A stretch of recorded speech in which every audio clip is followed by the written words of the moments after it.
voter.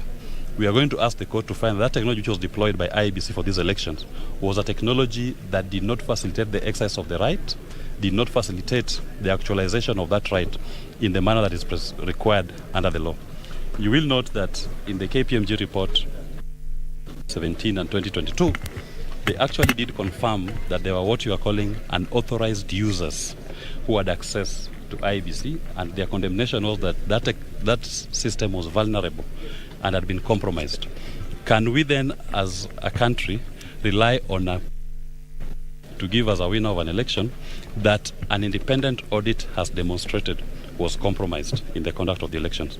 The other question that we want the court to consider is the conduct of Mr. Wafula Chebukati in terms of how he has conducted himself in disobeying court orders which are active from the petition number 1 of 2017 of Raila Odinga versus IEBC, the Maina Kiai case, which sets out very explicit.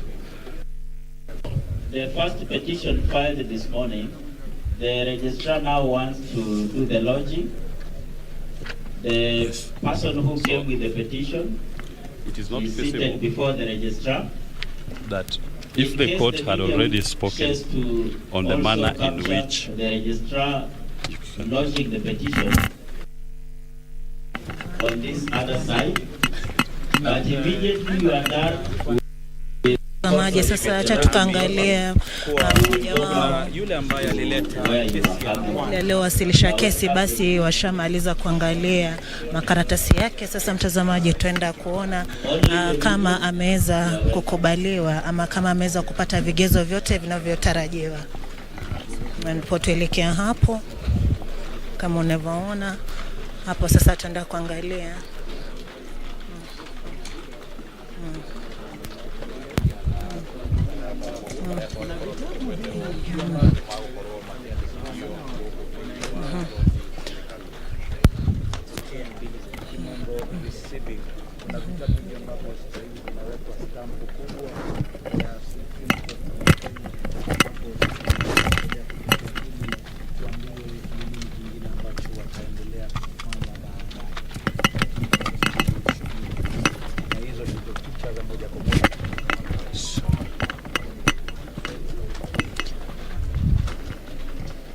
ndo hapo sasa mtazamaji, karatasi hizo zinaweza kuangaliwa na wasajili wa mahakamani kuweza kuona kama ameweza kufikia vigezo vyote vinavyotarajiwa, ndipo basi kesi iweze kukubaliwa na kuona kama itaweza kusikizwa. Ndo hapo sasa zatiwa muhuri wa mahakamani wa idara ya mahakama.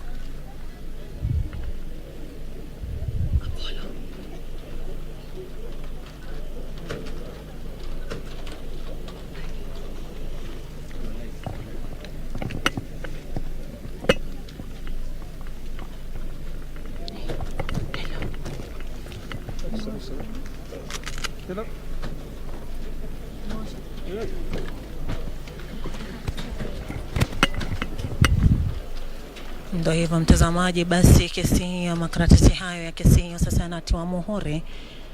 Hapo baadaye tutaweza kuambiwa kama meza kuafikia tu vile vigezo vinavyotarajiwa.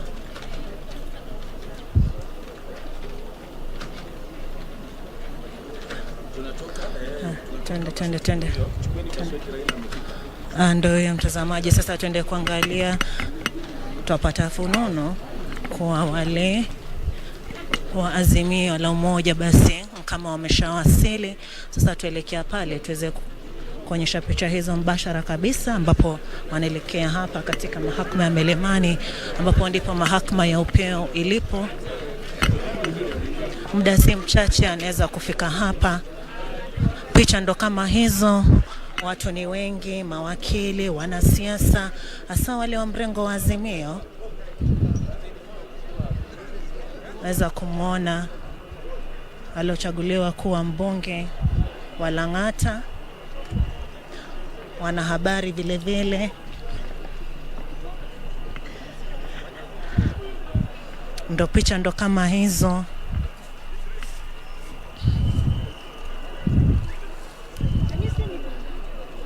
Bila shaka watu wamefika hapa, watu wengi sana. Hiyo ni ishara tosha kuwa yule aliyekuwa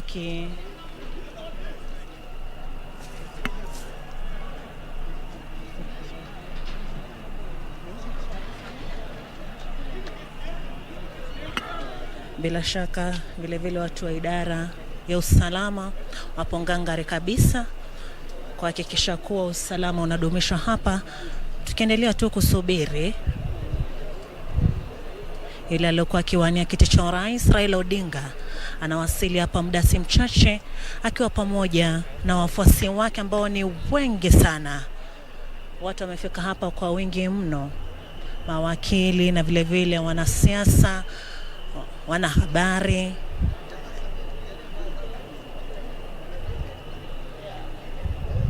Basi tu hapa tusubiri, muda si mchache ataweza kufika hapa.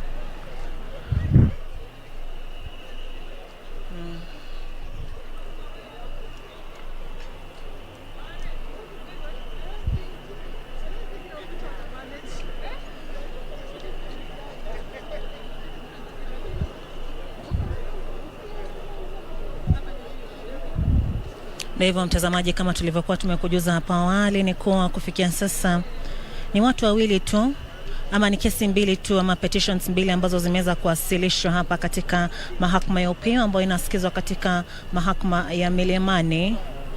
Mmoja alikuwa ni John Njoroge Kamau, alafu kesi ya pili ina petitioners wane ambao ni Khalif Khalifa, George Sewe, Ruth Mumbi, Grace Kamau na wale ambao ni respondents ni Tume Huru ya Uchaguzi na Mipaka IEBC na mwenyekiti wake vile alotangazwa kuwa rais siku ya tarehe 9 mwezi Agosti, William Ruto, na vile mwanasheria mkuu ambaye ni Attorney General. Kwa sasa tumemwacha pale ndani akiweza tu kupanga makaratasi yake kabla ya kuwasilisha kwa maafisa wa idara ya mahakama. Baadaye ataweza kuangaliwa, na kama ameweza kufikia vigezo vyote basi ataweza kutiwa muhuri.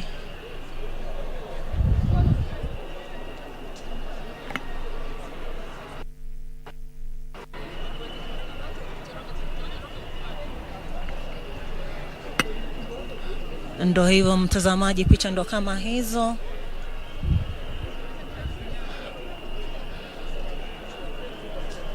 Ambapo sasa huyo tunayemtarajia, mapicha ambazo unaweza kuziona hapo ni za aliyekuwa akiwania kiti cha urais na tiketi ya Azimio la Umoja One Kenya.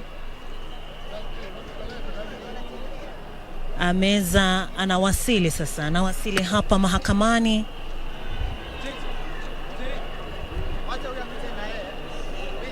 kuweza kuwasilisha rufaa yake. Ndo hivyo mtazamaji.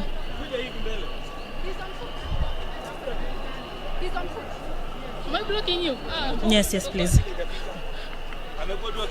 Ndo hivyo mtazamaji, ndo huyo yatembea yuelekea huko akiwa tuna wafuasi wake ambao wanamuunga mkono. Ikumbuka pa awali aliweza kuambia wafuasi wake kuwa waweze kudumisha amani, wakiendelea kusubiri kuona jinsi rufaa hiyo itakavyosikizwa. Ndo huyo mtazamaji yatembea akiwa na mawakili wake James Orengo. Tamuona James Orengo ndo huyo amewasili, ambao ni mmoja wapo wa mawakili wakuu wa mrengo huo wa Azimio la Umoja. Vile namuona Tom Ojenda vile amewasili. Ndo hao mtazamaji. Kuja.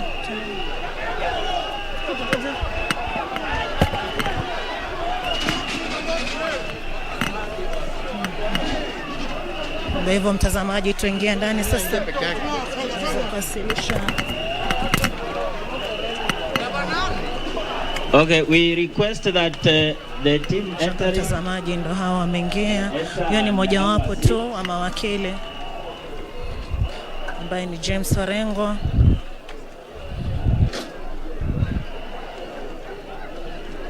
Mbea Misawashili akiwa na Dan Manza, wote ni mojawapo wa mawakili ambao wanasimamia mrengo wa Azimio la Umoja One Kenya, wakili James Orengo na vile vile Dan Manzo.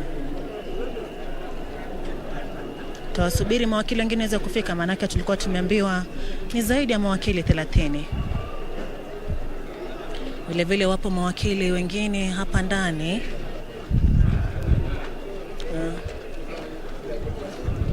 Meli Odhiambo namwona yupo hapa ndani. Ndio kama hivyo unavyoona mtazamaji, wamesimama tayari. Kilichobaki sasa ni kuweza kuwasilisha makarato. Mojenda ndo huyo kama unavyomuona akiwasalimia pale. Sasa hapa tuna mawakili watatu ambao tayari washafika. Ndio huyo Edwin Sifuna amejiunga nao.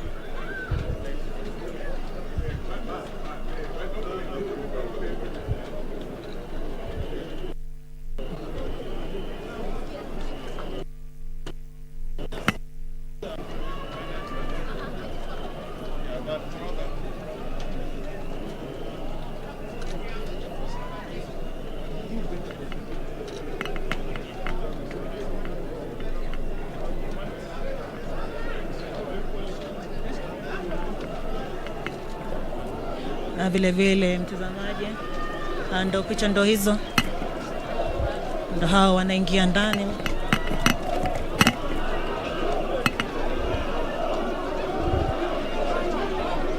Tutulie.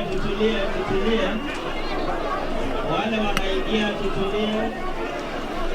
Tafadhali tutulie.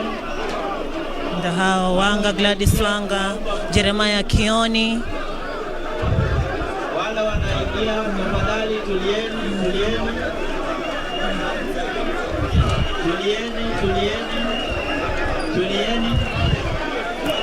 Wale wanaingia tafadhali tulieni.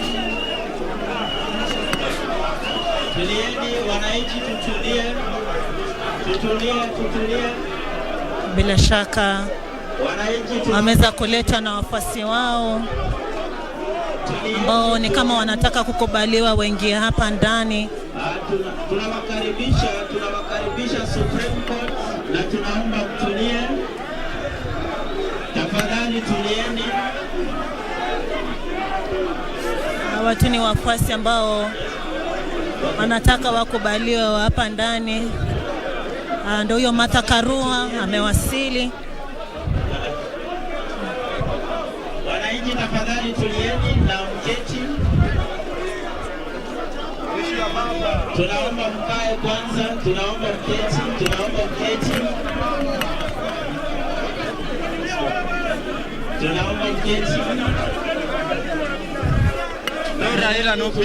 muingie na mtulie.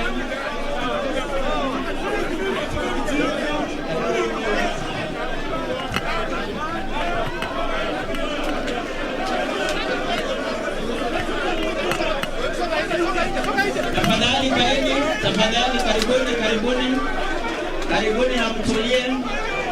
Karibuni Supreme Court na mtulie. Karibuni na mtulie tafadhali. Tunaomba mtulie.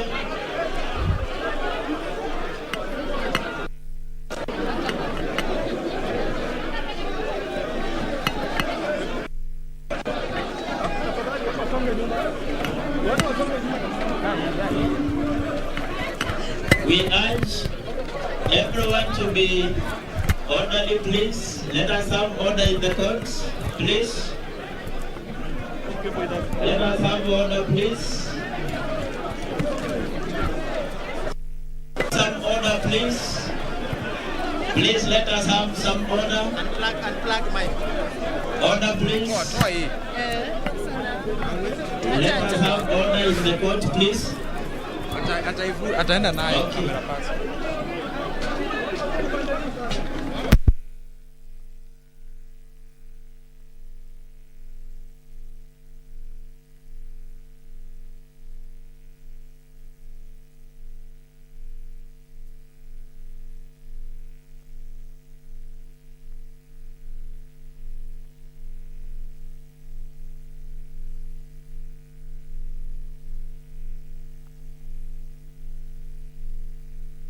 Tafadhali, let us settle down. Please let us settle. The media will request that you be on one side.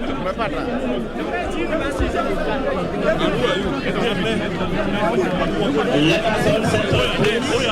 Settle down, settle down.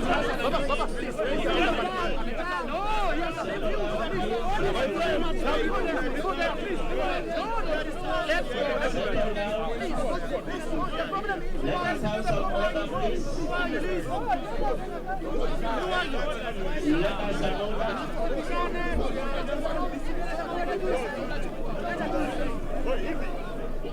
Okay. Be settled, please. Let us have some order before we start serving you. Wananchi tunaomba tulie, tafadhali tulieni kwanza. Kila mtu atulie tafadhali, kila mtu atulie.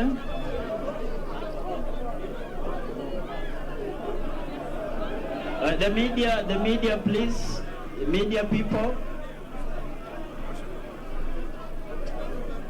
Let us maintain some order. Okay, I can see the... Okay, let us...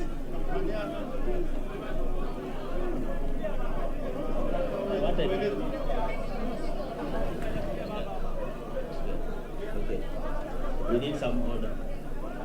Okay, this is the entrance to the registry, so I would want it cleared, please.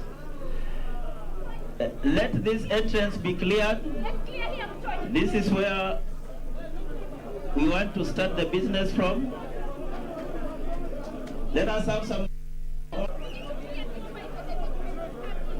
Okay, I have some announcement to make. Tafadhali wananchi, tulieni kidogo. I need to make some announcement. For those who have come in, I need to make some announcement, please. Some silence. I take this opportunity to welcome all who have arrived now. My name is Bernard Kasavuli. I am the Deputy Registrar of the Supreme Court. We also have the Registrar of the Supreme Court, Honorable Leticia Washira. We are ready to serve you. So far we have received 2 petitions which we are working on. We will continue receiving other petitions as they come in.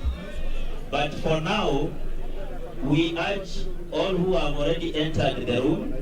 We have working desks this other side.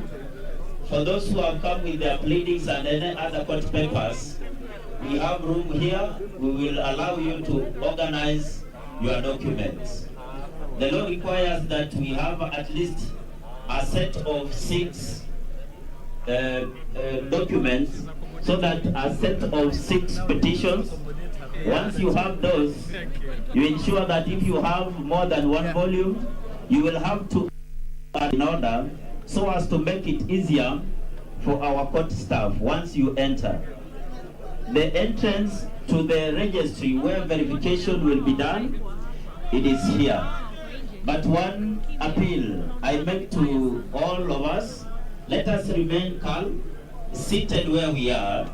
The moment verification is complete, we will allow the advocates to come in. We will allow whoever wants to come in, but a limited number, just to witness the lodging of the petition by the registrar of the court. So we urge you to be calm a bit, because paperwork will take some time. So the cooperation you give us will allow us to serve you better. So I request that for those who have already come in, if you have your pleadings, kindly move to these other tables. The tables behind the media, you will have to create some space for us, so as we receive the pleadings which have just come in.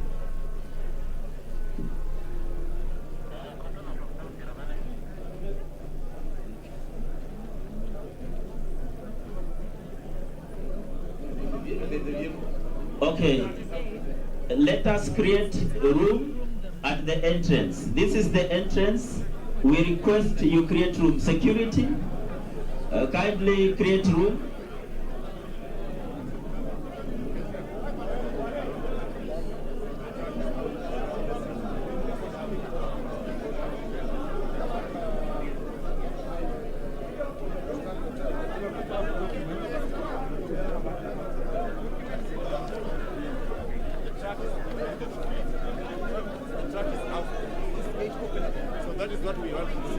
Please create space, create space.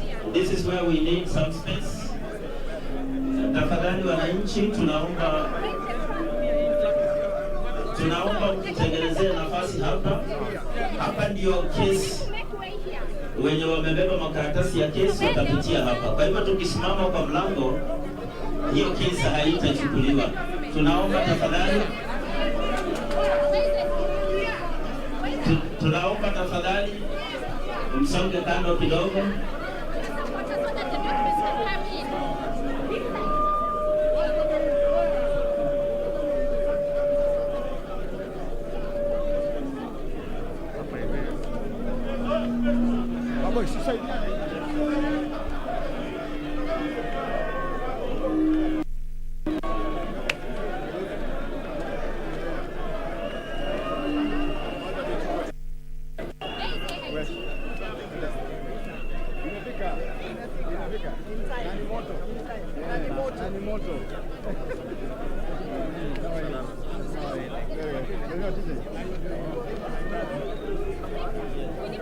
You must come. Well, we must receive it. Of course, brother. We go inside.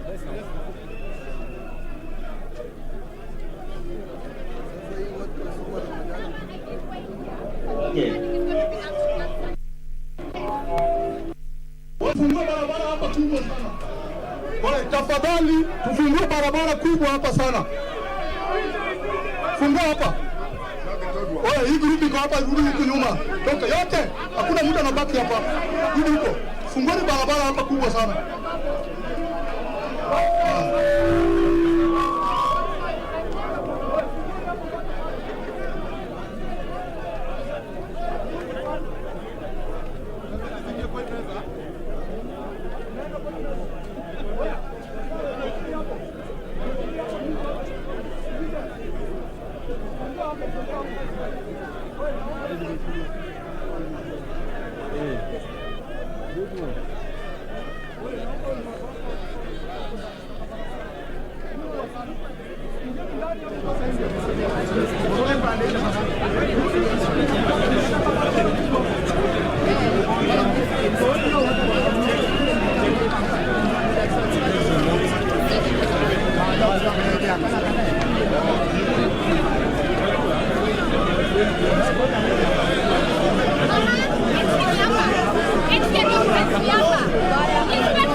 Inspector, entry ya documents ni hapa. So hawa watoto wote.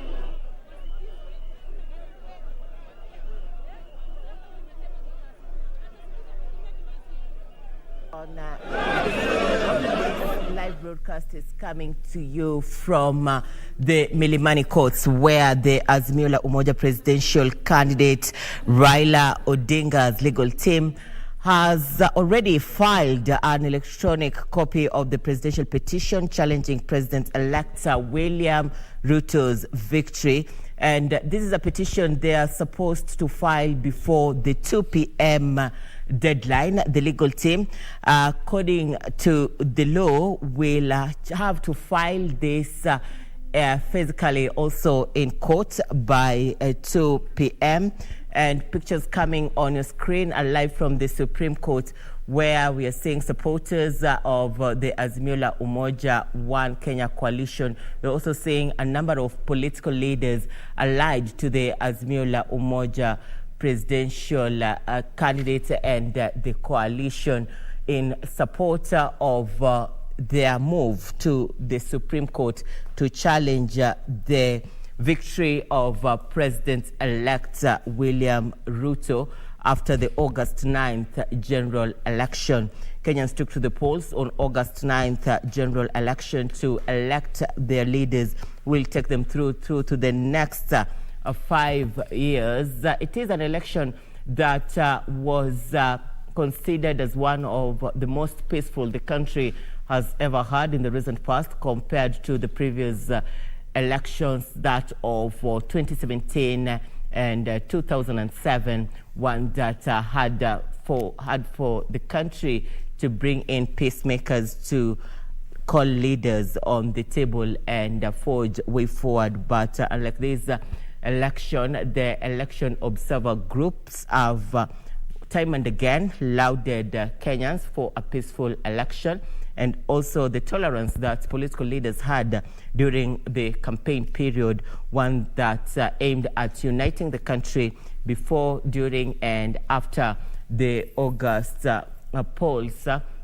The pictures coming on your screen are live from the Milimani courts, and this means that if the courts rule in favor of the Azimio la Umoja One Kenya coalition, then we will have to follow the directions of the courts. And for now, we have Sarafina Robi on the ground. Let's cross over and listen in.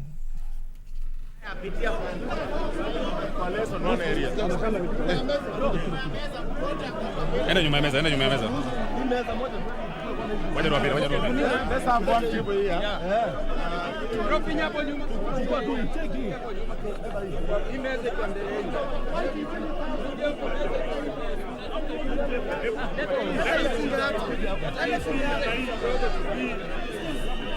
Hii pia ni timu inatumika.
Be aware that Something we just can't let happen.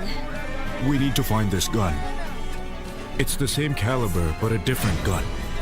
This can only mean that we don't have just one murderer. We have two. Kupata mithali 620 kama skiza tune kwenye simu yako, bonyeza *811 *817#. Methali 6:20.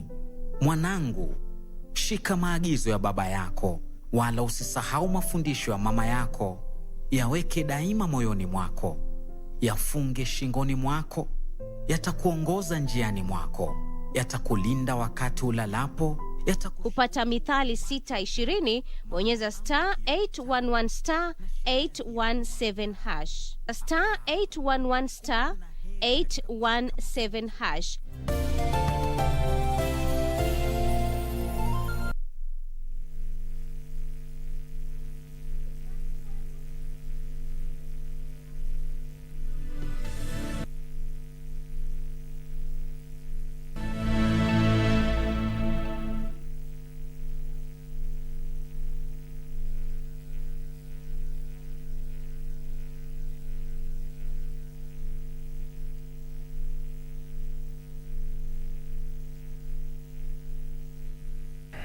Good afternoon. Thank you for creating time for us. You are in time for the Lunch Team News. My name is Irene Muchuma II. On sign language interpretation, we have Lucy Mwaura. It is the 22nd day in the month of August 2022. The Azimio la Umoja One Kenya Coalition has moved to the court to petition and challenge the victory of President-elect William Ruto. My colleague Serafina Robi is on standby, and that is where we will kick off this bulletin from. The pictures on your screen are coming live from the Supreme Court. The Supreme Court has its guidelines, and this allows the Azimio la Umoja One Coalition to file its petition by 2 p.m. It has already filed it electronically, perhaps to avoid being locked out, according to the Constitution, which allows them to file their petition by 2 p.m. Serafina Robi says that 39 boxes have already arrived at the Supreme Court ahead of this event, that many Kenyans are expecting to hear the move by the court. This is after Kenyans got to the polls on August 9th to elect their leaders who will take them through the next 5 years. It is one of the elections that has been ranked as most peaceful in the recent past. This, as you compare to the previous elections conducted in 2017, also 2007, the election observer groups have time and again given Kenya a clean bill of health, saying that the elections were peaceful and the political leaders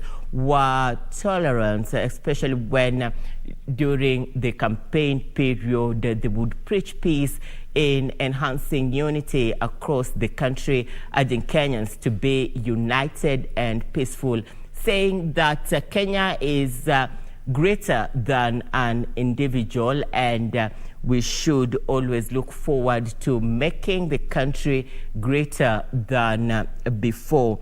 We have also seen quite a number of leaders at the Supreme Court. This as the Azimio la Umoja is set to physically file its petition before the 2 p.m. deadline, which is just 1 hour away. And the pictures coming on your screen are live from the Milimani Law Courts. And just as I mentioned earlier, 39 boxes have already arrived. This has been taken there by the Azimio la Umoja One Kenya Coalition as they challenge the victory of President-elect William Ruto. 12 million Kenyans took to the ballots on August 9th to elect their leaders, and the results from the courts would determine the direction that the country will take after the ruling by the Supreme Court. It is a process that will be interesting for Kenyans to follow, and KBC Channel 1 will be at the fore to give you a reason to make it your channel of choice. And that is where we will be for the better part of this afternoon as events unfold. And earlier on, we saw quite a number of leaders allied to the Azimio la Umoja One Kenya Coalition making their way to the Supreme Court. I would say we had the Nairobi woman representative elect Esther Passaris, leading a number of other women leaders allied to the Azimio la Umoja One Kenya coalition. And it is a procedure that has attracted a number of Kenyans who are supporters of the Azimio la Umoja One Kenya coalition. Perhaps in solidarity, they have been able to make their way to the courts. We had chanting videos of supporters allied to the Azimio la Umoja who are already at the Supreme Court. And we are also informed that Makueni Senator-elect Dan Manzo is one of the lawyers in the legal team of the Azimio la Umoja One Kenya coalition. And at some point, he confirmed that the case had been filed electronically, even as they intended to move there physically before the 2 p.m. Deadline. And this is for them not to be locked out by the Constitution on the timeline of submitting these papers the Supreme Court. And the pictures on your screen are live from the Milimani law court. More boxes making their way inside the Supreme Court premises. This as I mentioned earlier, the Azimio la Umoja One Kenya coalition is challenging the victory of President-elect William Ruto. Security has been heightened. Earlier on, we also had a section of the clergy who are at the Supreme Court, perhaps to give guidance for faithful and also the supporters who are there ahead of this afternoon deadline event.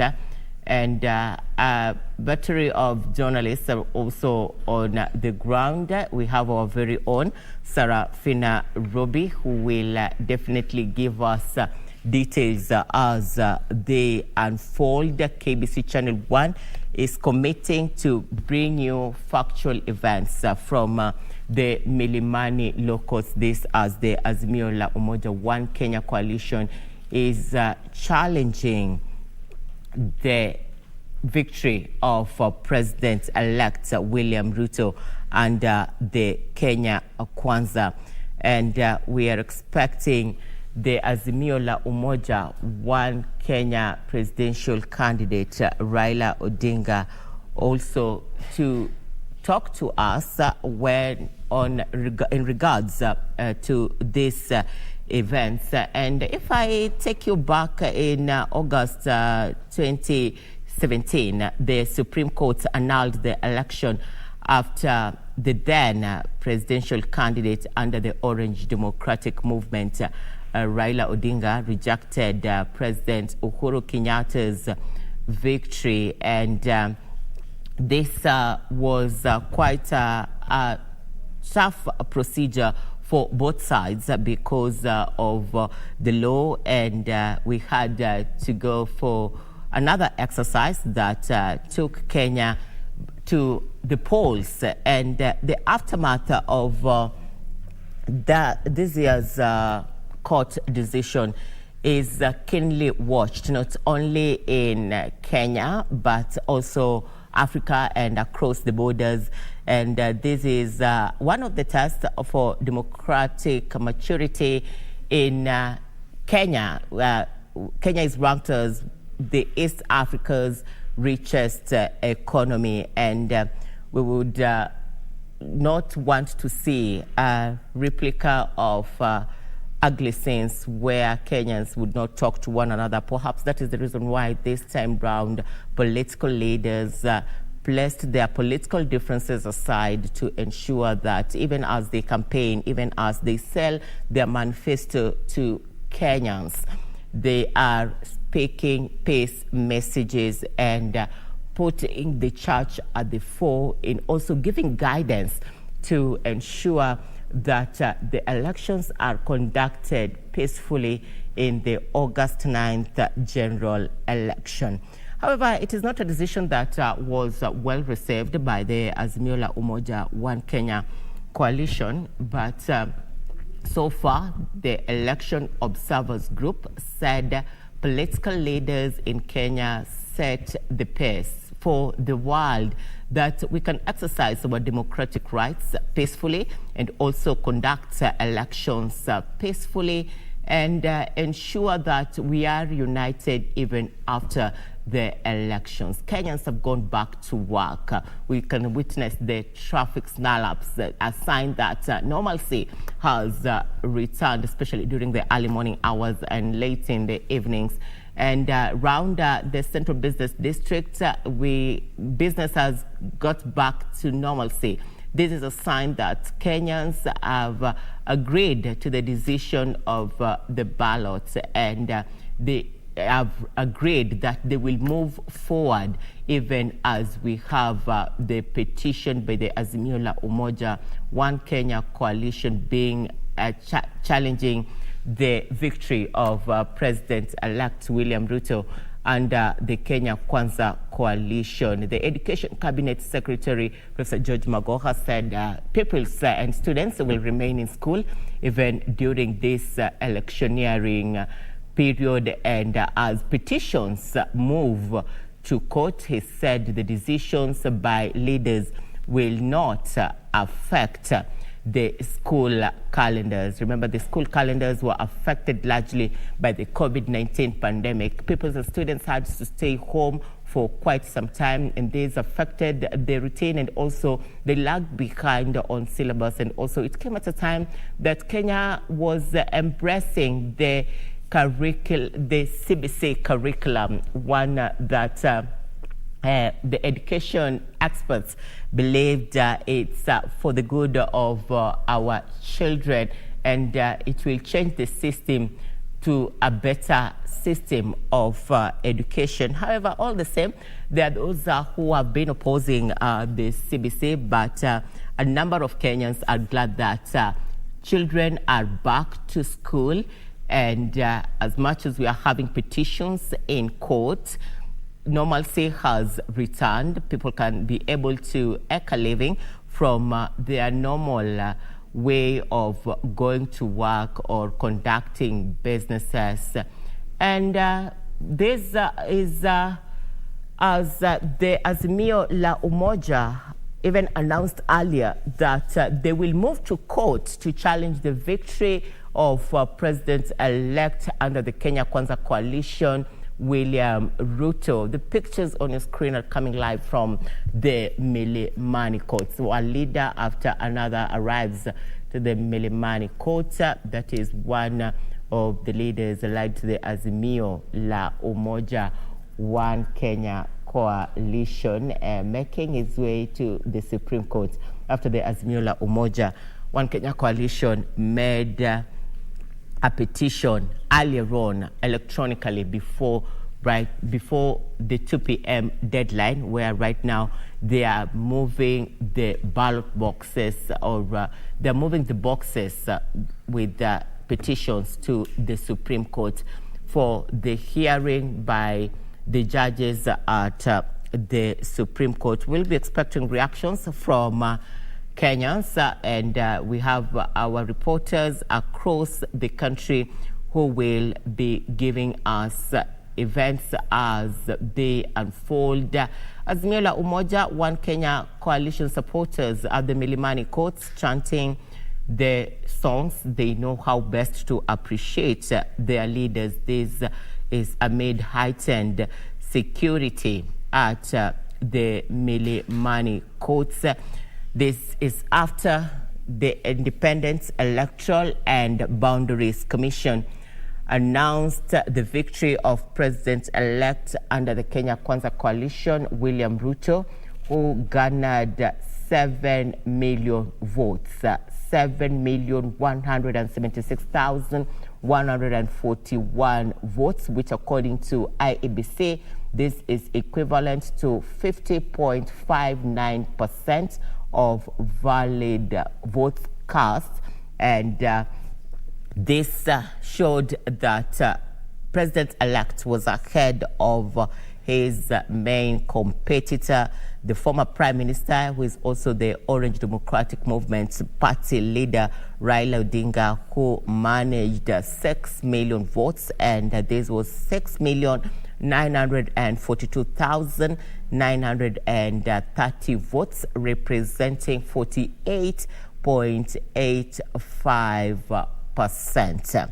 Kenyans are expecting the petition will not disrupt their activities as they have resumed normalcy across the country. This is also coming at a time the country is trying to accept the hard economic times and find ways of making life easier for themselves and their families. There is the issue of school fees. Children have gone back to school. There is the issue of high cost of living. There is the issue of escalating fuel prices, one that is largely attributed to the high cost of living in the country at this point, but all the same, most Kenyans believe that all will be well, even as the Azimio la Umoja One Kenya coalition is moving to court to petition the victory of President-elect William Ruto. There's also a voter who moved to court this morning to challenge the victory of President-elect William Ruto. But the President-elect William Ruto has been avoiding to comment on issues in regards to the courts after he was announced victorious by the Independent Electoral and Boundaries Commission. Yesterday, he held a Thanksgiving ceremony in the county of Kiambu, and he urged Kenyans to be united. For him, the country is moving forward. For him, is looking forward in being accountable for Kenyans after the general election. But back in his mind, he's knowing that the Azimio la Umoja One Kenya coalition is moving to court to petition his victory, and that is why he also placed his legal team so that they are able to handle the petition, which will be filed by the deadline of 2 p.m. today. And before the 2 p.m. deadline, the Azimio la Umoja One Kenya coalition around 11 a.m. filed the petition electronically, and this was most likely to avoid being locked out by the Constitution on the timing of putting the petition at the Supreme Court. And this is not the first time that the Azimio la Umoja One Kenya coalition presidential candidate Raila Odinga moved to the courts challenging the victory of a presidential candidate. Raila Odinga has time and again, after a general election that he feels that has not been fair and transparent, will move to court to seek justice. And this is the 5th time the Azimio la Umoja One Kenya coalition made an attempt to presidency, and it turned out that William Ruto under the Kenya Kwanza coalition emerged the winner from the concluded general election that saw 12 million Kenyans taking to the ballot to cast their votes. And we had opinion polls before the general election. These opinion polls would say the leaders who are at the fore ahead of the August polls, but there are those who would take it positively. There are those ones who disputed the opinion polls.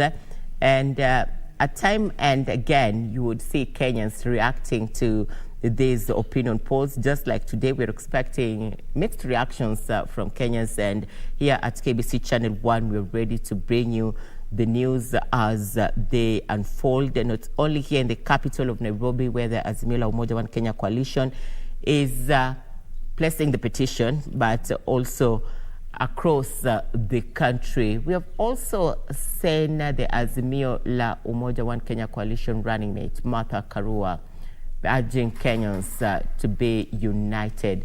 This is after the announcement by the Independent Electoral Boundaries Commission that President-elect William Ruto emerged the winner from the August 9th general election after the presidential campaigns that were conducted across the country and the elections that Kenyans conducted on August 9th.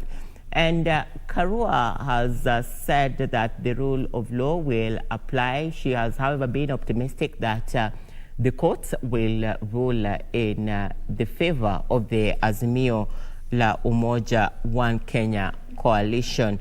And the Azimio la Umoja One Kenya coalition settled on Karua for the running mate position because they believed in her transparency, and they believed she will be able to handle corruption cases as expected of her.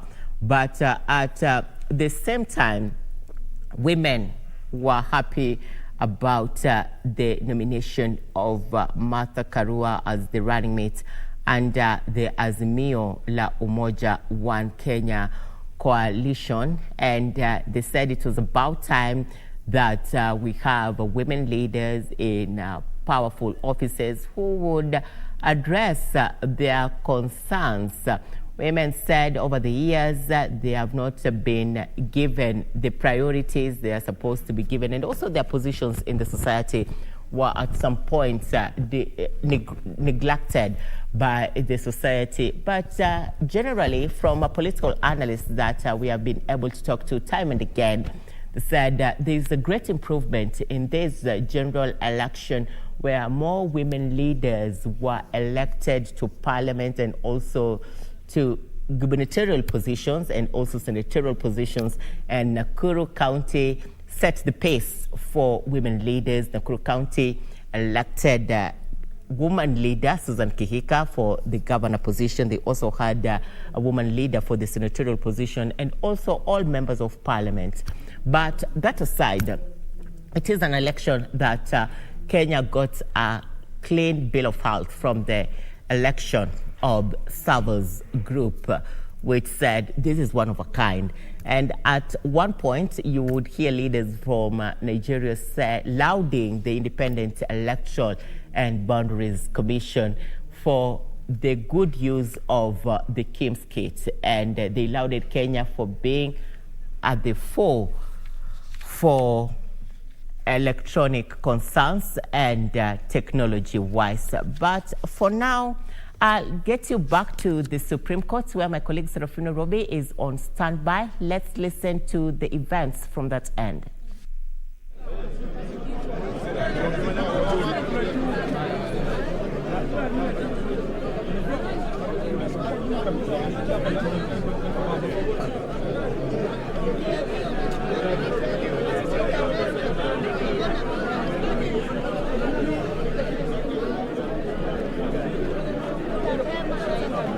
Pole baba. Sasa unajua picha wanataka ni hizo za kina Raila, si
One, two, 1, 2.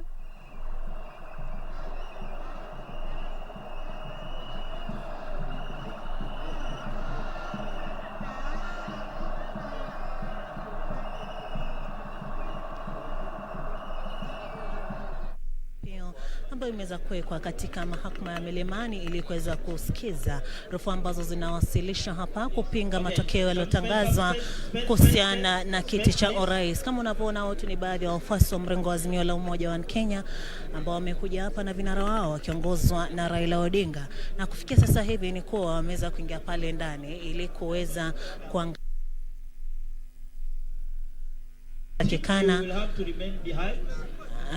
kama anavyosema huyo afisa wa idara ya mahakama anavyosema ni kwa wanaendelea tu kudhibitisha hiyo rufaa iliyowasilishwa hapa na vinara wa mrengo wa Azimio la Umoja wa Kenya. Vile vile unaweza kuwaona ni baadhi tu ya mawakili wa mrengo huo ambao baadhi yao wameweza kuingia pale ndani katika chumba ambacho wanaweza kudhibitisha rufaa hiyo kama imeweza kuafikia vigezo hivyo. Na hapa tulipo, kitu ambacho tunaweza kuona ni kuwa jumba hili ambalo tupo ni wafuasi wao hapa ndani, mawakili wengine wapo ndani, vile vile wanasiasa, na vile vile maboksi takriban 39 yameweza kuwasilishwa hapa ndani ili kuweza kuunga rufaa hiyo, japo itaweza kukubaliwa kama atakuwa ameafikia vigezo vyote vinavyotakikana. Basi maboksi haya yote 39 yataweza kusaidia kusikizwa kwa rufaa hiyo. Ikumbukwe kwamba mtazamaji, basi leo ni siku ya mwisho ya iwapo mtu yataka kuweza kuleta rufaa kupinga matokeo yaliyotolewa ama yaliyotangazwa wiki iliyopita kuhusiana na kiti hicho cha urais. Na kwa sasa basi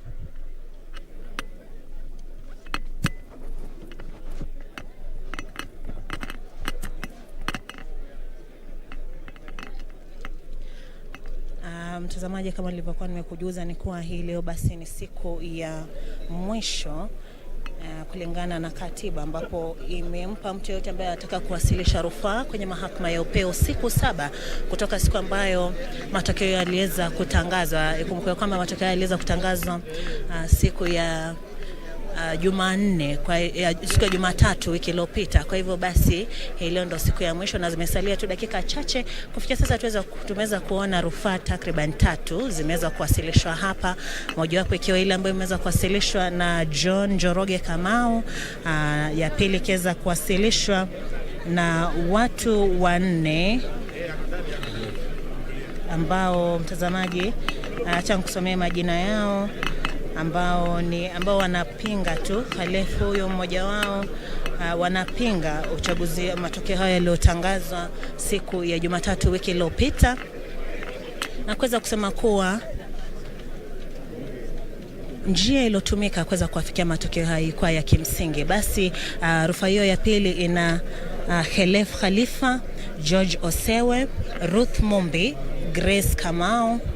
Alafu washtakiwa hapo ni Tume Huru ya Uchaguzi na Mipaka IEBC, mwenyekiti wake vile vile alotangazwa kuwa alikuwa amekuwa mshindi siku ya Jumatatu William Ruto, mwanasheria mkuu ama Attorney General. Vile vile ni baadhi tu ya washtakiwa ambao wapo kwenye rufaa hilo wasilishwa na huyo Khelef Khalifa, George Osewe, Ruth Mumbi, Grace Kamau. Alafu sasa hiyo rufaa ya 3 basi ndio iliwasilishwa na mrengo wa Azimio la Umoja wa Kenya, ambao tutasubiri tu tuweze kujua basi wanataka nini kwenye hiyo rufaa.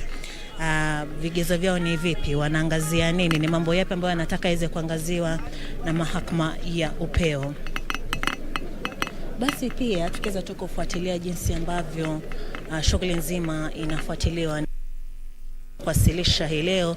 Hao washtakiwa wanazo siku 4 kuweza kujibu hiyo rufaa, na baada ya hapo basi kama kuna yule ambaye anaweza yataka aweze kujumuishwa kwenye hii rufaa, kama rafiki wa koti ama amicus curiae, basi anayo siku moja kuweza kuweka ombi lake, na hapo baadaye basi mahakama itaweza kuangalia kama itaweza kumkubalia, na kama yotaka iweze kukubaliwa, basi ikilinganishwa na rufaa ya mwaka 2017 ni kuwa yofaa kuzingatia jambo moja tu, sio kujihusisha na mambo mengi ambayo yameweza kuwasilishwa na hao waliowasilisha rufaa hiyo. Basi yofaa tu kuzingatia jambo moja ndipo aweze kukubaliwa kwenye rufaa hii. Rufaa hii vile vile itaweza kusikizwa na jopo la majaji 7 wa mahakama ya upeo wakiongozwa na Jaji Mkuu Martha Koome na vile vile naibu wake Philomena Mwilo, wenzake Njoki Ndungu, Ibrahim Mohamed, Isaac Lenaula, Smokin Wanjala, vile vile William Ouko. Basi kwa tunafuatilia tu, manake wakishamaliza kuleta rufaa hii na vile vile washtakiwa wakaweza kuleta majibu yao kulingana na rufaa hii, basi kutaweza kuwa na kikao ambacho kitaweza kuwekwa na jopo hilo la majaji 7 ambao wataweza sasa kupanga jinsi ambavyo rufaa hii itaweza kusikizwa. Basi itaweza kusikizwa pindi tu watakapomaliza kuwasilisha ama kujibu hiyo rufaa ambayo itakuwa ambayo imewasilishwa hii leo, na baada ya hapo basi ikishasikizwa wana takriban siku 14 kuweza kutoa uamuzi wao ama hukumu yao. Ndipo Wakenya waweze kujua hatima itakuwa vipi, kama kweli hayo matokeo yataweza kukubaliwa ama kukataliwa. Basi hilo linatarajiwa liweze kusemwa baada ya takriban siku 14. Vile vile hapa, mtazamaji, tumeweza kuwaona mawakili kadha wa kadha. Baadhi yao ni mawakili ambao waliweza kuwa katika rufaa za hapo awali ambazo tuliweza kuwaona mwaka 2017. Vile vile tumeweza kumuona alikuwa mwanasheria mkuu Githu Muigai. Huyo atakuwa anawasilisha Tume Huru ya Uchaguzi na Mipaka IEBC. Hajaweza kufika hapa, lakini ni baadhi tu ya mawakili ambao tunatarajia waweze kuwa katika rufaa hii. Wale ambao tumeweza kuwaona hapa ni mawakili wa mrengo wa Azimio la Umoja wa Kenya, wakiongozwa tu na baadhi ya mawakili wakuu kama vile ama wanavyoita senior counsel. Tumeweza kumuona Orengo, James Orengo, tumeweza kumuona Dan Manzo, tumeweza kumuona Tom Ojenda, tumeweza kumuona wakili Murgor, na mawakili tu wengi sana, kikosi kikubwa sana cha mawakili, na vile vile wakiandamana na baadhi tu ya wanasiasa wa mrengo wa Azimio la Umoja, Azimio, ambao ni wengi sana. Hata kufikia sasa tumuona Edwin Sifuna yupo hapa, na vile vile wanasiasa wengi tu waliochaguliwa kwenye mrengo huo.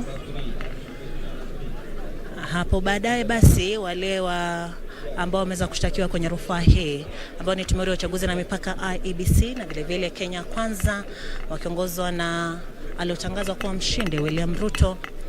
Baada hapo watatarajiwa kuweza kujibu rufaa hiyo kwa takriban siku 4 peke yake. Hapo tumeweza kuona maboksi 39.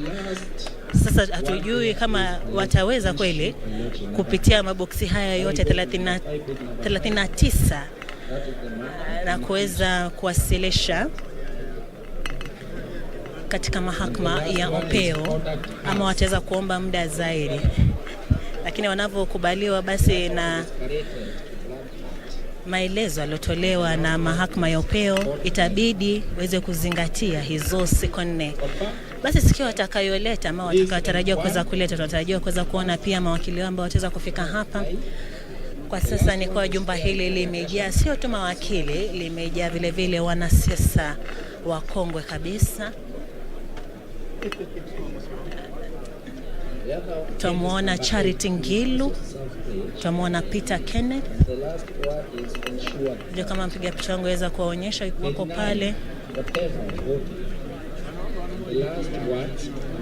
Ndo hao hapo, Peter Munya kama waweza kuwaona. Hao tu ni baadhi ya wanasiasa wakongwe kabisa. ambao wamefika hapa kuweza kusaidia kuwasilisha rufaa hii, kwani kufikia sasa ni kwa vinara hao Raila Odinga na naibu wake Martha Karua na vile vile mawakili wao wameweza kwenda katika chumba kingine ambacho kipo upande mwingine, ambapo naibu wa msajili wa hapa kotini anaweza tu kuwaelekeza wakiendelea kudhibitisha hiyo rufaa kama imeweza kuwafikia hivyo vigezo vyote vinavyotakikana. Wakishamaliza basi wataweza kuweka muhuri katika hayo makaratasi ambayo yameweza kuwasilishwa upande mwingine, na baada ya kudhibitisha basi itakubaliwa basi waweze kuwapa hao wenzao washtakiwa, ambapo wakizungu wanasema to serve. Wakisha serve basi hao washtakiwa watatarajiwa waweze nao kutengeneza ama kujibu hiyo rufaa kwa takriban siku 4.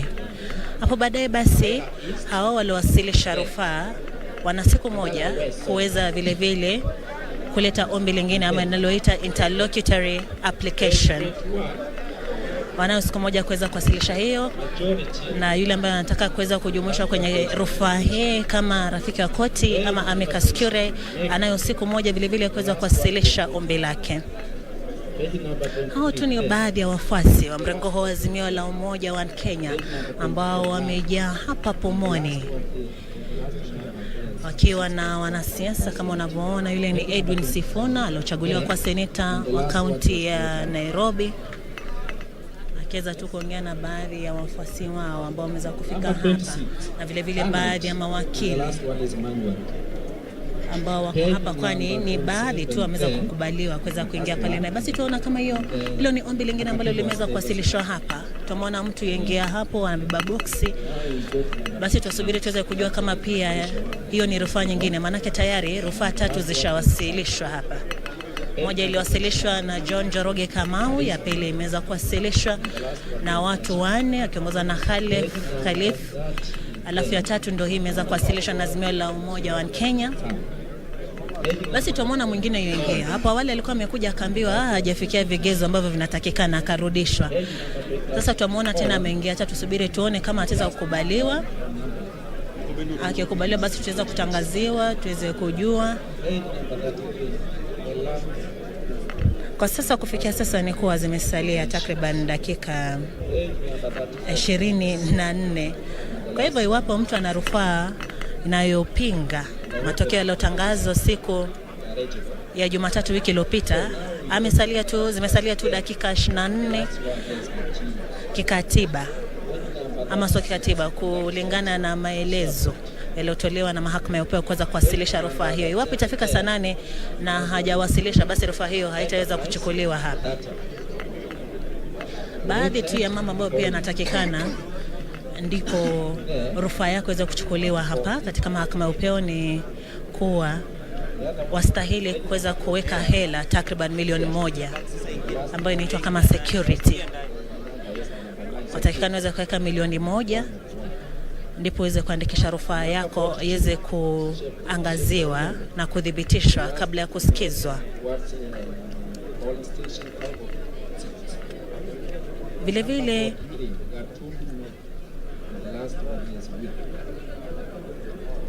vile tukiweza kuzingatia tu baadhi ya mambo ambayo yaliweza kuangaziwa kwa rufaa zilizopita hapo awali.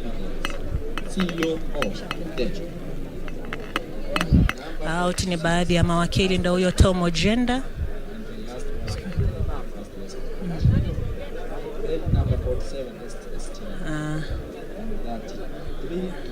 Na ndio hizo picha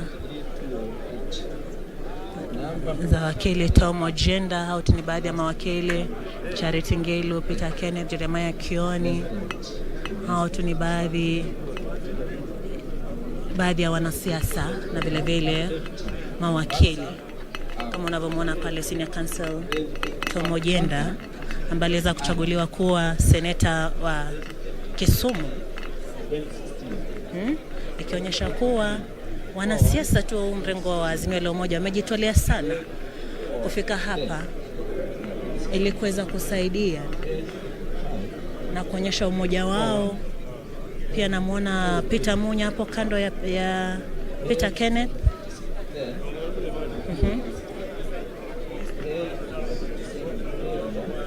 Ndio hawa wanaendelea tu kujadili, wakiendelea kuwasubiri vinara wao ambao tuliweza kumwona Raila Odinga, naibu wake Martha Karua, vile vile Kalonzo Musyoka, wote wameweza kufika hapa. Vyombo vya habari pia vimejaa humo ndani, vya kitaifa na kimataifa. Vile vile idara ya usalama ipo mgangari kabisa kuhakikisha kuwa shughuli hii itatiziki kivyovyote. Nikumbuke kwamba siku ya kusikiza rufaa hii basi haitafanyika katika jumba hili ambalo tupo sasa hivi. Hii hapa ni sehemu tu ya kuweza kupokea rufaa, kuweza kupokea stakabadhi zozote ambazo zitaweza kutumika katika rufaa hiyo. Na kando na kupokea stakabadhi zinaweza kudhibitishwa. Na baada ya kudhibitishwa basi ikawa kuwa zipo sawa kabisa, ndipo zitaweza sasa kuwa stakabadhi za mahakamani ama za kotini. Na baada ya hapo basi wataweza tumsikize verification. Ndio hiyo wameweza kudhibitisha one set of the petition by Azimio. We are now heading to the process of lodging by Registrar Honorable Leticia Wachira. She's ready for lodging. Initially we had said we will allow the media to come and take what is going on. So I will urge the security to allow members of the Fourth Estate to come in, but they will not proceed beyond.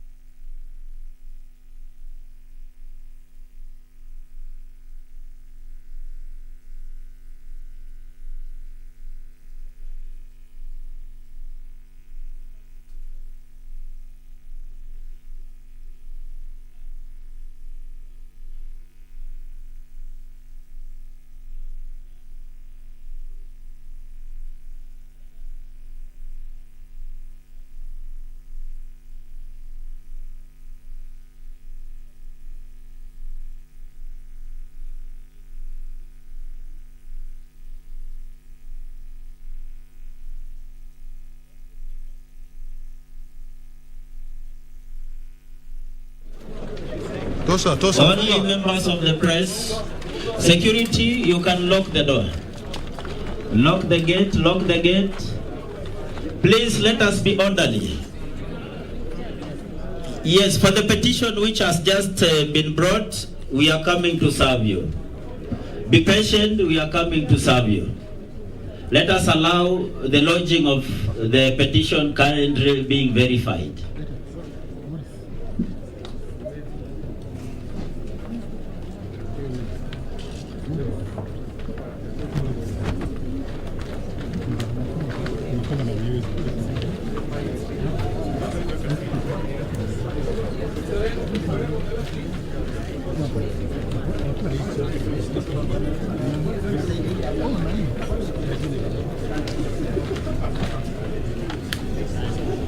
Afande.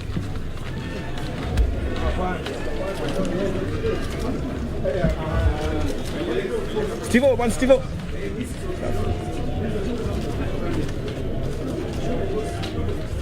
Relax.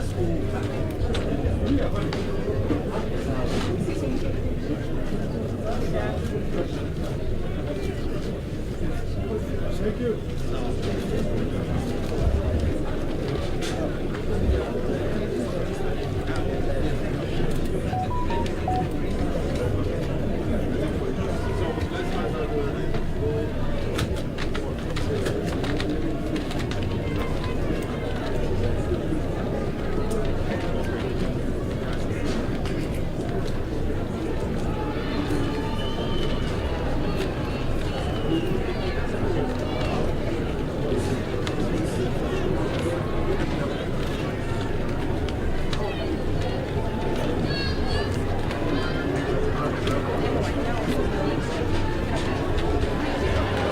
the media, the principles that work on money of briefing.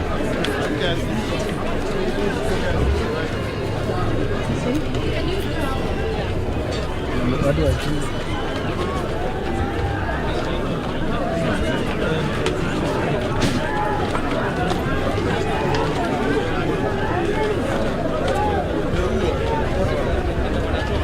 Toka na huko. Wale umetokea.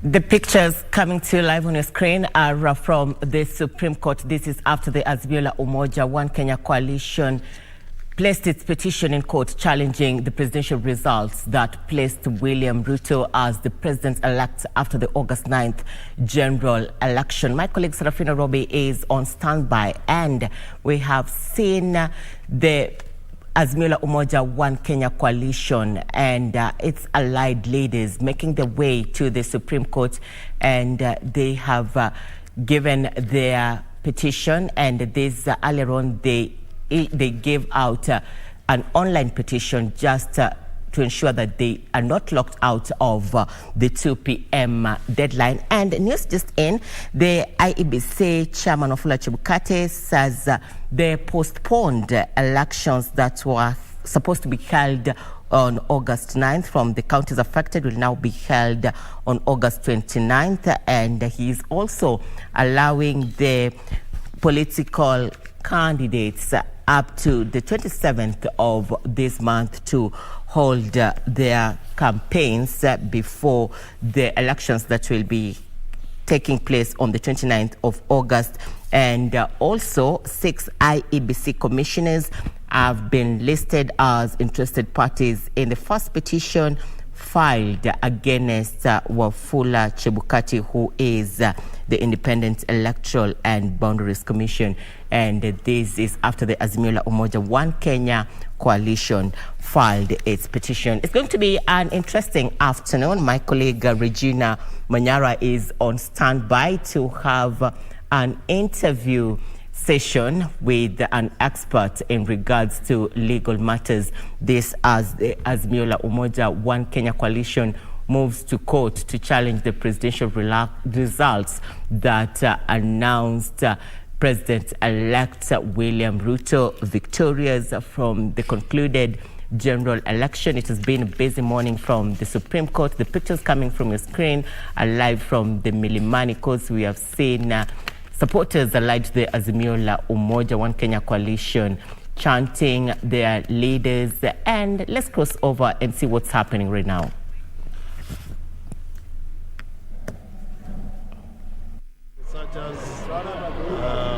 And those who are good at, drafting, and those who were preparing the petition as a whole. We had analysts, data experts, so a lot of work has gone into this. You're going to be involved yourself in the petition? Well, why am I talking? Thank you. What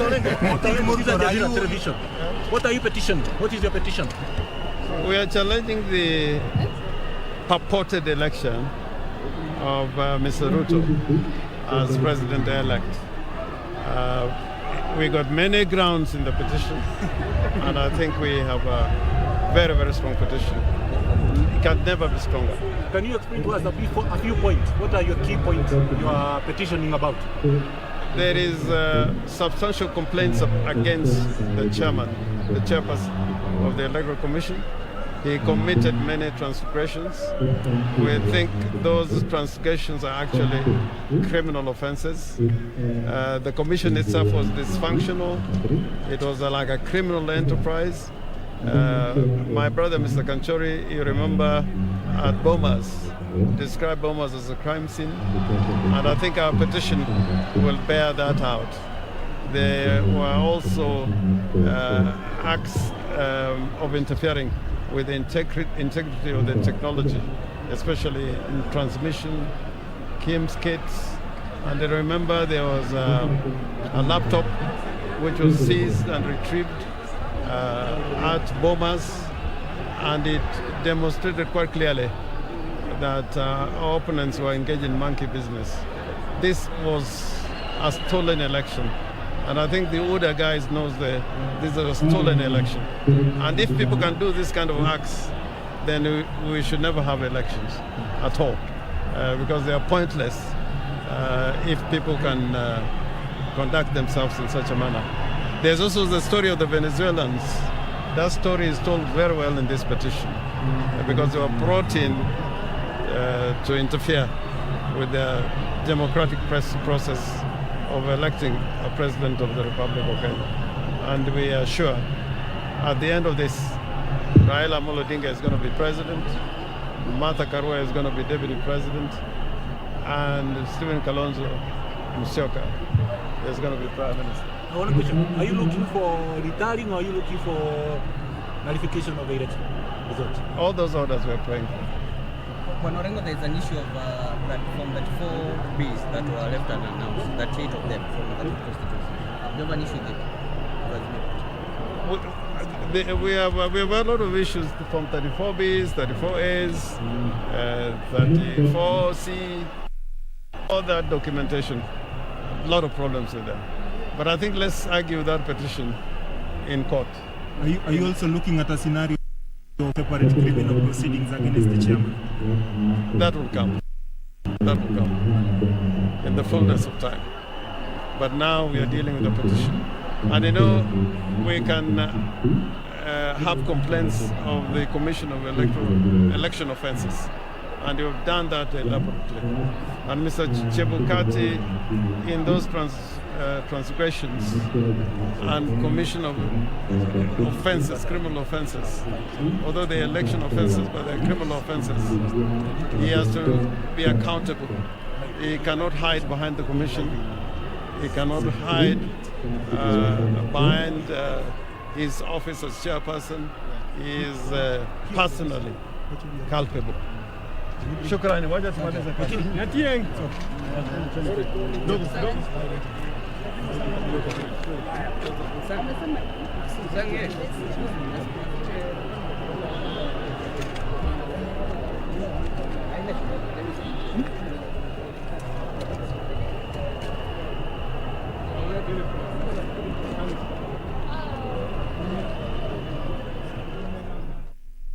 Azimio la Umoja presidential candidate Raila Odinga there, and one of the key principals under the coalition, Kalonzo Musyoka, making their way out of the Supreme Court. Earlier on, we had James Orengo, who is the governor-elect for Siaya County, and he's forming part of the legal team for the Azimio One Kenya coalition, together with Paul Mwangi and Otiende Amolo. Under Kenya Kwanza, we have Fred Ngatia, Nelson Harvey, and Hamed Nasir Abdullahi. But as I hand over to Regina Manyara, I would like to know what will be the fate of James Orengo being part of this legal team for the Azimio la Umoja, considering he's the governor-elect and he would be sworn in. What if he's sworn in before the exercise comes to an end? Regina? Well, we have seen quite a number of governors. Like, I would go back to what was happening in Kisumu, or rather what is about to happen in Kisumu County on the 25th of August, being Thursday, and that's the swearing-in ceremony of Governor-elect Anyang' Nyong'o there, and Matthew Owili as the deputy governor there. So I tend to think, being part of the petitioner, the first petitioner's legal team, James Orengo there, will hold off that swearing ceremony up until this matter is determined. But let's hear from our legal mind in studio this afternoon, none other than John Swaker, a lawyer and a political analyst. Maybe you can put it in more legal aspect of it. Karibu. Thank you so much. There's nothing more legal than what you've said. It's indeed true that as long as James Agri Orengo is yet to be sworn in and formally take over the office of the governor as an executive, he still can actually go to court and be a part of the representation to the Azimio team in this current presidential election petition. So nothing can be taken away from him at the moment. At the moment. Yeah. And we have seen since the promulgation of the 2010 Constitution, every time we have a general election, we've been ending up with a presidential petition. Now let's go through the pictures that we have been seeing earlier, and as you can see, Kenyans are still kneeling around the courts there. And we have been receiving those live pictures. So we'd want to look at what did it take, or rather I have seen already online people are asking why the cartons, why the huge documents. We saw these signs and pictures in 2017 and 2013. Is it really necessary? And we know we have two options of actually filing a petition, physically or manually, so to speak, and also online. Maybe take us through why the very documentation. Well. Maybe I'll bisect it into three. The first and foremost, this petition has been filed online. Number two, all they are now depositing with the registrar are basically what they'll call evidence, and it's in form of documents. And the third thing is that these documents, first and foremost, they are bulk, they are many. And then you must be able to do several copies. Remember, the Supreme Court judges alone are 7. So each one must have his own set of documents. Then you must remember that you have sued the respondents. Each of the respondents must get a similar set. Then we have the interested parties, who equally must be served with a set of each document.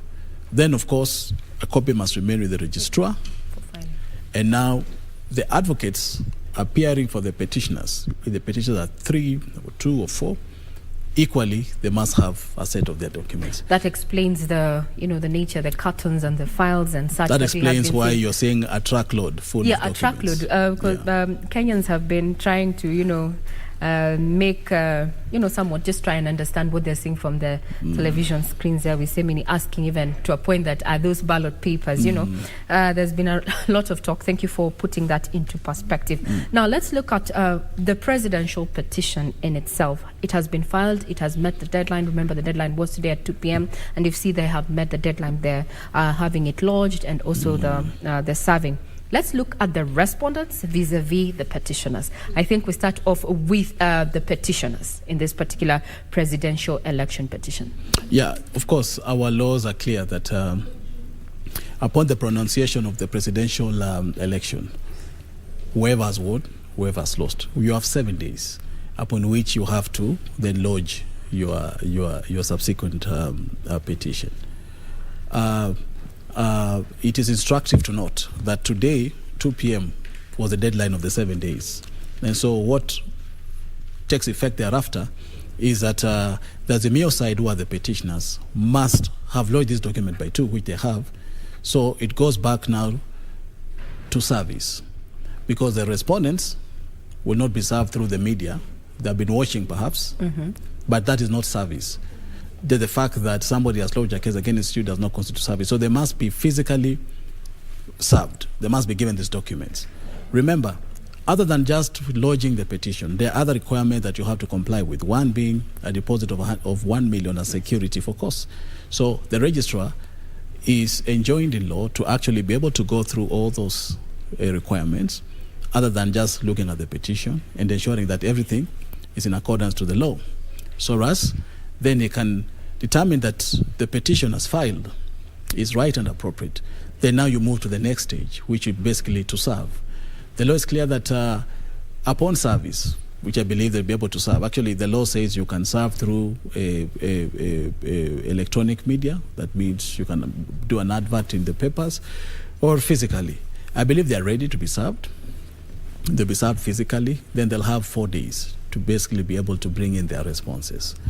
Then it's upon the expiry of those 4 days that the court will now hold what we call a pre-trial conference, where all sides have been able to respond. Then the court puts its foot down in terms of the directions that this petition will take, who will be heard first, for how long. So just in housekeeping. Then, of course, if there are any preliminary issues that need to be dealt with before we go to the substantive petition, the court has a day to deal with those applications. Maybe whoever wants to join the court as amicus curiae, as a friend of the court, whoever is willing to come in as an interested party, all that the court will determine. Whoever wants what document to be expunged, to be removed, or to be added, or to be given a little bit more time to add to some of his evidence or the evidence, the court will grapple with all those things within a day or two. Now, before we get into further details in regard to what you have been seeing earlier there, having Azimio la Umoja One Kenya coalition there filing their presidential petition, let's go back to Milimani Law Courts with our reporter Serafina Ruby, who has counsel Orengo on ground to just brief us with especially the prayers that they'll be putting forth. To you, Serafina, good afternoon. We are also taking into account the manner in which the technology that was used in the conduct of the elections was abused, and we have evidence where systems, networks, laptops, and the entire KIMS kits were corrupted in order to achieve a result in favor of Mr. Ruto. I have never seen a most corrupt election in our country. In fact, if elections are held in a manner like was held in the 9th of August, there is no use to have elections if they can be held in the manner that we experienced on the 9th of August this year. Are you confident? We are very confident. I've participated in many petitions. This one, I can tell you, is a bombshell. And we've got so many smoking guns. And I think at the conclusion of this petition, you're going to have a determination in favor of Raila Amolo Odinga. In English, Yeah. so what are some of your prayers? Do you want a rerun, do you want a recount, or do you want nullification of the... We have got a cocktail of orders that we want from the court, but we could have a rerun if the court so orders, but we think we have circumstances in which the court can actually retally the forms, 34As, 34Bs, and take account and determine the person who really won the elections. And indeed, we want the declaration by Chebukati quashed, and if it is quashed, it means like nothing happened. So the matter can go back to the Electoral Commission, but minus Chebukati. We are accusing Chebukati of criminal conduct, of transgressions that amount to violation of leadership and integrity requirements as spelled out in our constitution. Kwa Kiswahili niseme hivi, tumekuwa na kura tarehe 9 mwezi wa 8 ambayo ilikuwa ni kinyume cha katiba na ya sheria ya Kenya, na kulikuwa na uwizi mkubwa sana, uwizi wa kura katika vituo vya kura, na pia zile form ambazo tunaziita 34A, 34B, wakati zilikuwa zinarushwa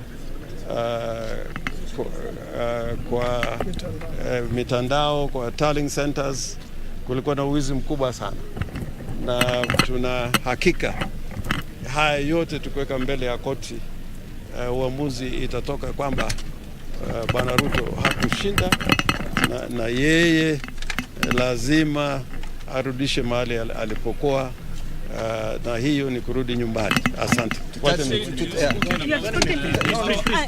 finish the question. Wait, just wait. We agree. We just stand by.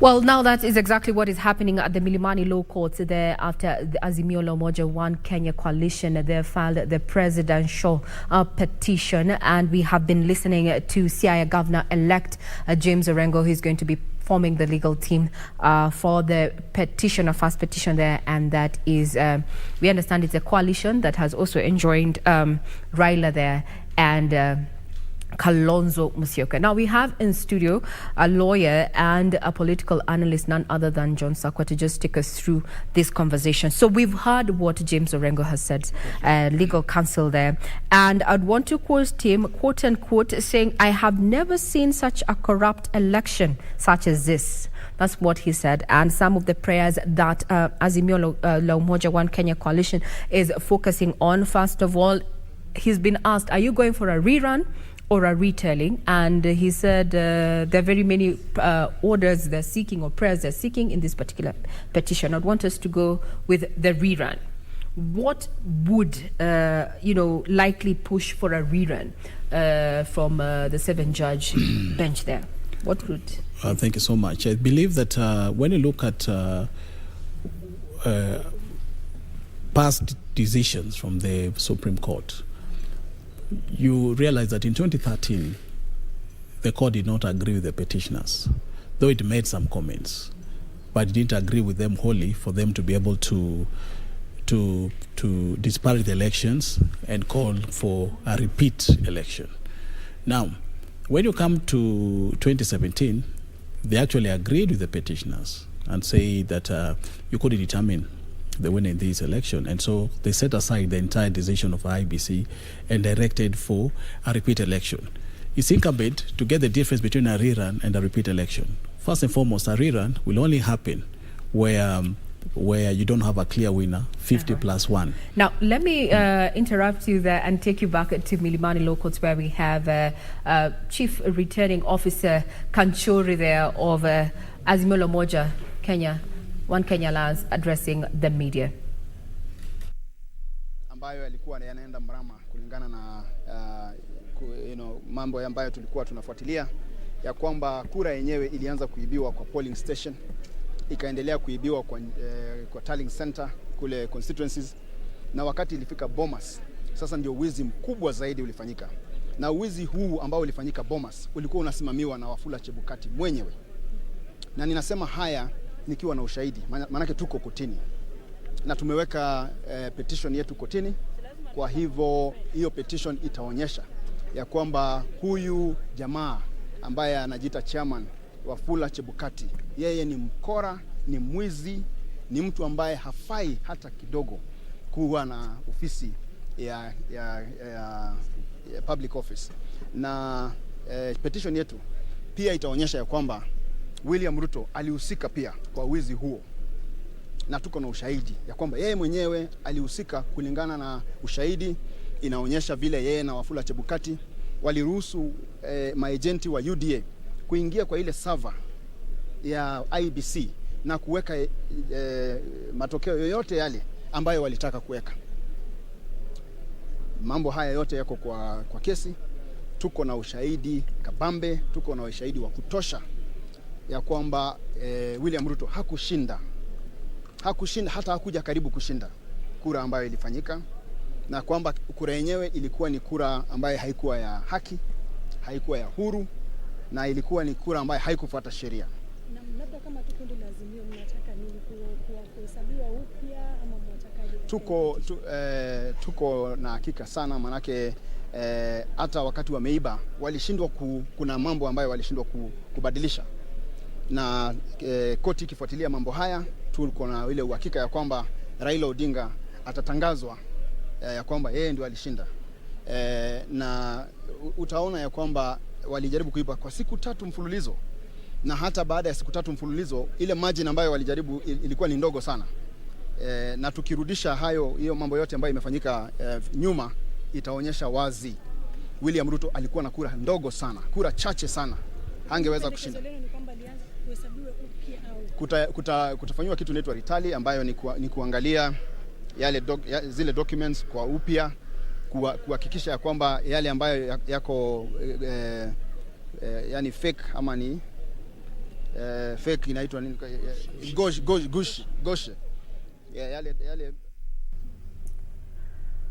Azimio La Umoja One Kenya Land's chief agent there, Kanchori, addressing the media at the Milimani Law Courts. Remember, during the verification of the tally at the National Tallying Center, he was part of some leaders who are not satisfied with the process that was taking place at the National Tallying Center, Bomas. And he's been quoted several saying that that was a scene of a crime scene that we've also had being mentioned by legal counsel there, Governor-elect James Orengo there, who's going to be representing the petitioner. Now, we are joined in studio by John Sakwa, who is a lawyer and a political analyst, to just help us demystify what we are seeing and hearing this afternoon. So before we took that particular beat there with Kanchori, you were explaining the deviations of the 2022 presidential election from the past. Now let's bring in the issue of the respondents versus the petitioners. We are seeing here that Martha Karua and Raila have also filed their own petition, and we're seeing One Kenya Alliance also has its own petition. What are you reading from this? Definitely, just as I was saying earlier on, that we've had different decisions by the same court, Supreme Court, in regard to different petitions filed over the years, 2013, 2017, now we have 2022. And I think the approach that the Azimio team has taken basically is to try and cover this matter in all angles. And if the document that I've seen is a correct document, I think they have been able to enlist all the other commissioners as interested parties, to give them an opportunity to speak out on their own as to what exactly they feel could have transpired affecting the outcome of the elections. Mm-hmm. Again, they've been able to list the respondent as Wafula Chebukati in his own individual capacity. So you can tell that they're trying to zero in on his actions and not on the entire IEBC, mm-hmm. because the IEBC, as we speak, is a split organization as we speak right now. Mm-hmm. It's an institution that is not speaking in concordance. Mm-hmm. They actually split. And now, I think the strategy that Azimio One Kenya Alliance is trying to come up with is to split up all these different individuals so as, according to them, the truth may finally come out. And IEBC have equally been sued as the respondents. So whatever IEBC will try to front as perhaps from our end, the elections were superb, we did it, it was extremely transparent, there'll be definitely that position will be rebutted by the interested parties. And once that comes before the floor of the court, then the court will want now to get into the nitty-gritties of what actually transpired at Bomas. Mm-hmm. So this particular dissent between the IEBC, the 4 IEBC commissioners, vis-a-vis now the commission itself, because we find ourselves, I think Wafula Chebukati is finding himself on one end of the table while the rest of the 4 are seated, though the rest of the 2 are quite quiet, who did not take sides here. Yes. But this dissent within IEBC, is it grounds really to have this election invalidated? Going by, IEBC has been fully promising Kenyans that this is going to be a transparent and fair process. Definitely, I've heard from some quarters that the power to, the authority actually to announce the winner is basically within the confines of the chair. But it doesn't happen that way. The chair is not an island.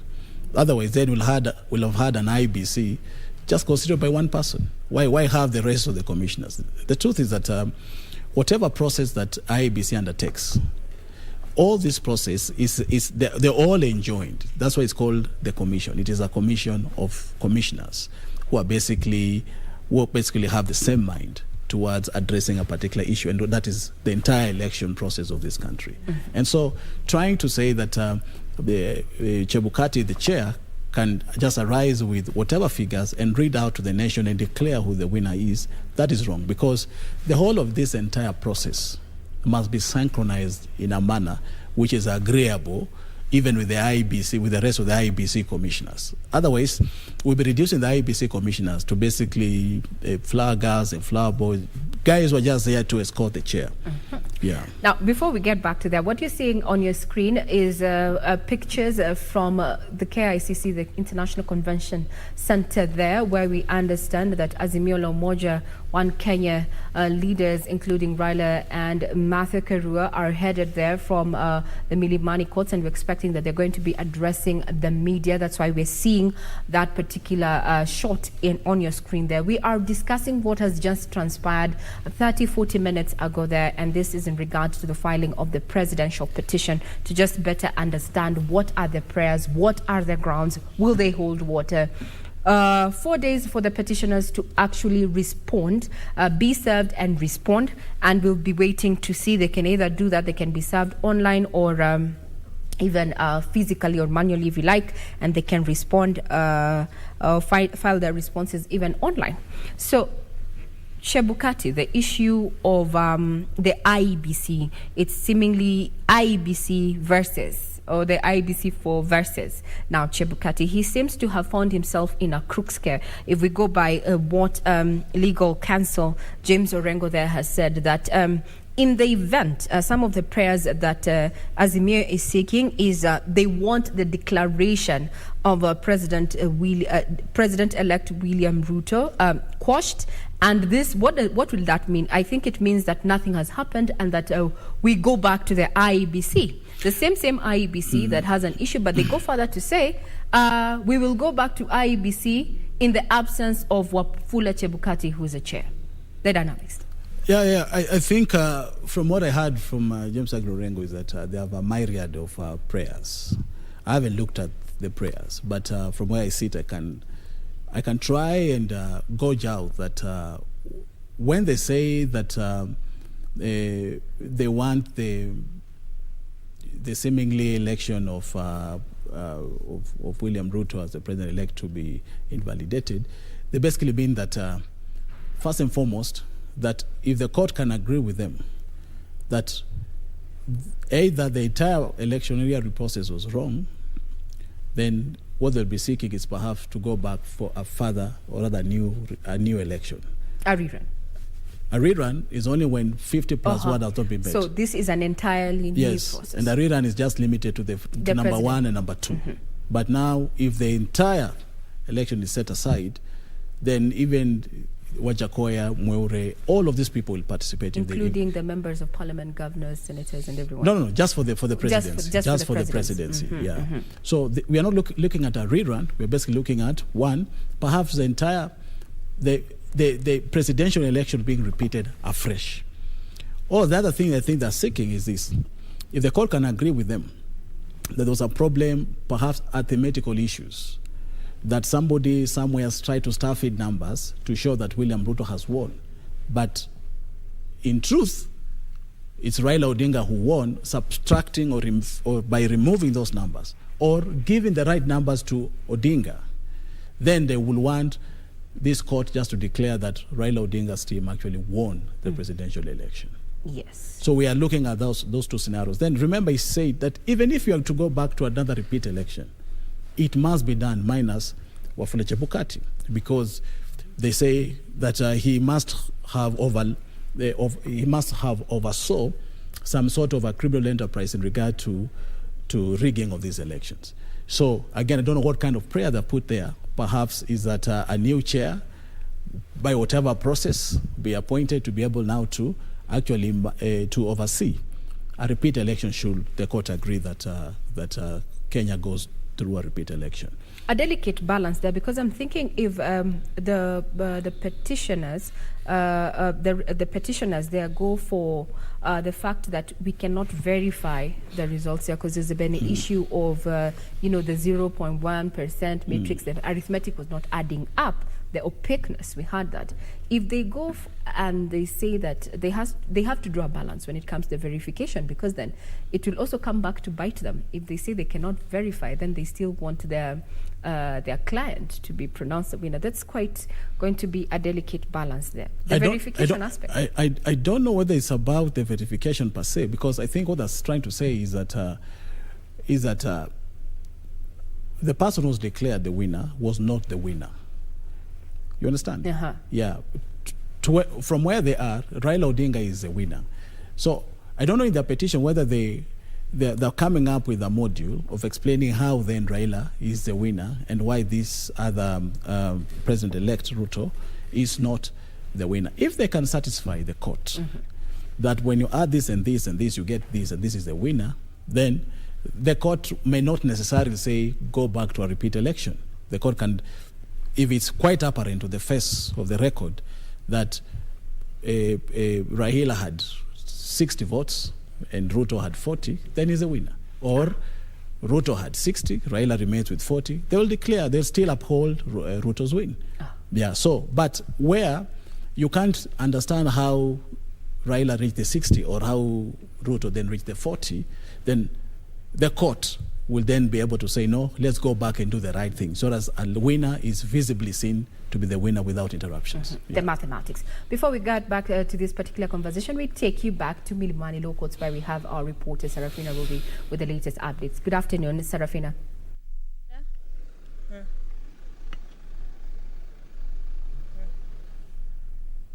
Well, Serafina, kindly bring us up to speed with what has been happening there at the Milimani Law Courts. Remember, we have been keenly watching, not just here back at home, but also across the region and globally, having made history in 2017 with the nullification, the first ever across the African continent. Kenya made history, so today there's a lot of focus on in Kenya itself, and especially the judiciary waiting for the timelines there that are given at 2 p.m.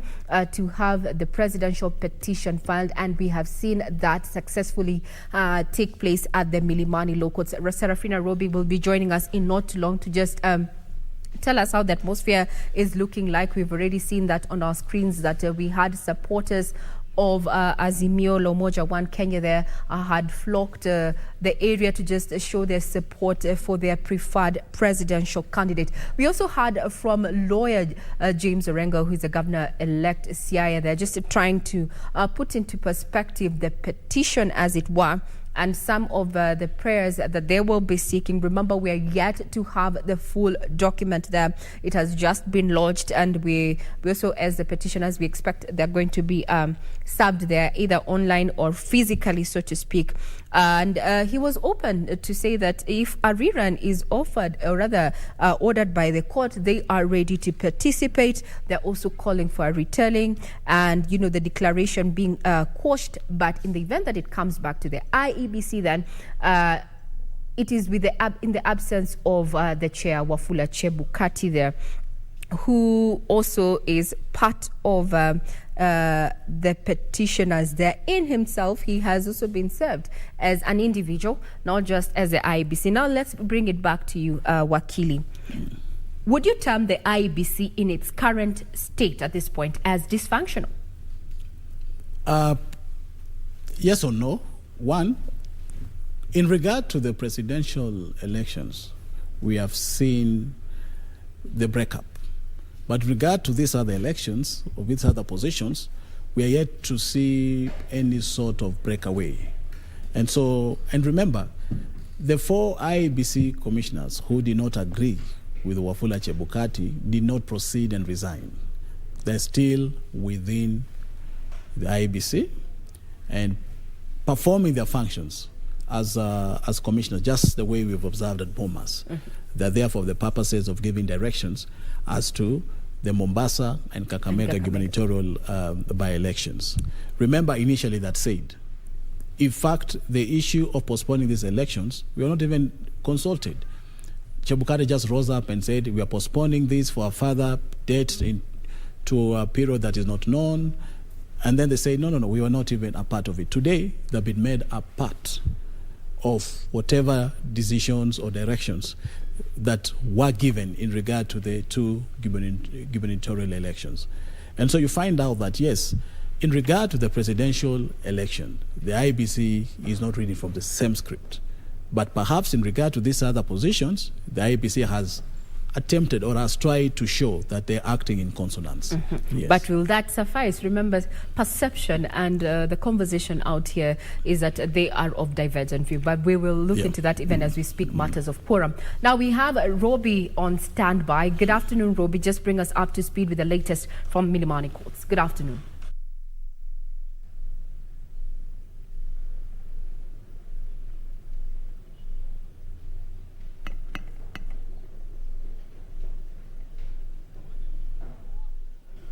Well, it seems Robbie is yet to get in touch with us. Remember, she's been keeping tabs on what has been happening. We have her online. Good afternoon, Robbie.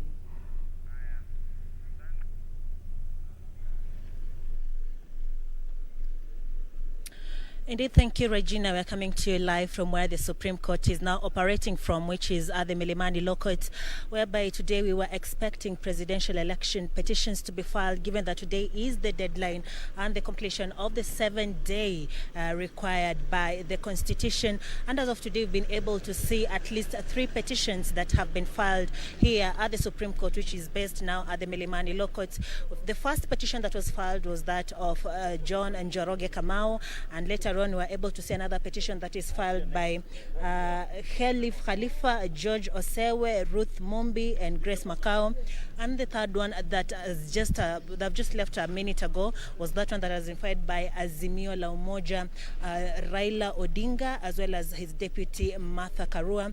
And they were here just a few minutes ago presenting the petition, as well as 39 boxes of affidavit, supporting affidavit in regards to that petition. Now, what we've been able to realize out of all the petitions that have been filed, one of the key aspects that comes out is that they are disputing the results that were announced on Monday by the IEBC chair, Wafula Chebukati, saying that there were a lot of illegalities and irregularities in the whole process, as well as in the results that were announced. And now they're seeking the intervention of the Supreme Court to make a determination on that, whereby earlier on we were able to speak also to Senior Counsel James Orengo, who says that some of the things they look up to or into the petition include the transmission of the results from the polling stations, from the tallying centers, as well as the technology involvement in all these, whereby they claim that some of the fake forms 34A and 34B, as well as the 34C that were being announced, they dispute the results that were on those forms, as well as they say that they also look into the involvement of the Venezuelans who were in the country prior to the elections. And some of the other things that they look into is that they seek for the retallying of the votes that were counted and verified and declared. So they seek a retallying of that, saying that what was announced was not what was expected or what should have been followed. The whole process was faulty. And now they seek the retallying of the votes, and they're also saying that if the Supreme Court finds it fit to nullify the whole process, then they are also okay with that. Also able to speak to one of the chief agents of the Azimio la Umoja One Kenya, who is Saitaboa Olekanchori, who was able to tell us that we asked him why he said when we were in Bomas, why he was able to go up there and say that that was a criminal sin, and he got to tell us that what they were able to establish and what they continue to dispute from that is that the fact that some of the things that were happening there during the whole process included some of the things that were happening during at the Bomas included the colluding of the IEBC officials with the Kenya Kwanza people who were there at the Bomas of Kenya, and that's why he went ahead in front of the tallying center where the chair Wafula Chebukati was declaring the results and said that it was a crime scene. So we also asked them whether they're seeking to instigate any criminal petitions against the chair Wafula Chebukati. They say they're going to look into that because what he did was unfair, and even the results that were declared were not fair. He was also able to tell us that they look forward to some of the irregularities that were experienced from the polling centers to be addressed by the Supreme Court. Now, given that they have filed this petition alongside two other other petitioners. Now, this means that they've set the ball rolling for the hearing of this matter. Now, having filed the petition, they have up to 24 hours to get to serve their respondents, include the Independent Electoral and Boundaries Commission, the chair Wafula Chebukati, as well as the Kenya Kwanza Brigade led by William Ruto. Now, upon serving the respondents within 24 hours, now the respondents have up to 4 days to get to respond to the petition. And thereafter, the petitioners have 1 day to get to file any interlocutory applications in regards to this petition. And thereafter, any person seeking to be enjoined in this petition as a friend of the court, who is an amicus curiae or any amici, if there are many, then they have 1 day from the filing of the petition to get to. They have up to 1 day from the filing of the petition to get to file their application, and therefore, thereafter, if the Supreme Court considers it, then they will be enjoined in the petition. Thereafter, there will be a conference set up to just determine how the hearing will be conducted, and immediately after that, then the hearing will kick off. After the hearing is completed, then they have up to 14 days to get to determine and give a judgment in regards to this petition. We've been able to see a couple of lawyers appear here for the Azimio la Umoja One Kenya to represent Raila Odinga and Senior Counsel Martha Karua, and we expect more from the other parties to get to arrive here. We've been able to see a number of lawyers who were even in the previous presidential election petitions 2017.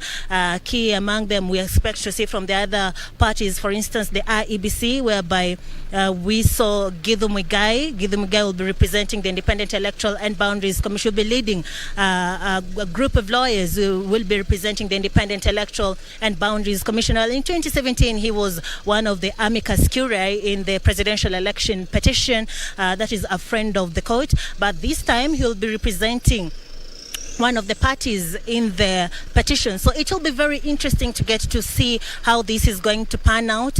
And we have also seen a couple of other lawyers who were in the 2017 election petitions, including James Orengo here, leading a very large group of lawyers who are representing Azimio la Umoja One Kenya. So we get to follow up from here, and also we've spoken to the commandant of the police who is in charge of security for the judiciary, who is Lazarus Opicho, and he's been able to tell us that now today we saw a big crowd of Kenyans who showed up, most of them being supporters of the Azimio la Umoja One Kenya coalition, appear here. They were able to cause a little fracas, but they were contained by security inside the tent. Now we're able to speak to the police commandant, who says now that when the hearing kicks off, the only people who will be allowed inside the hearing hall, which is the ceremonial hall here at the Milimani Law Courts, are the lawyers as well as media and the petitioners. Now, members of the public will not be allowed inside the ceremonial hall here at the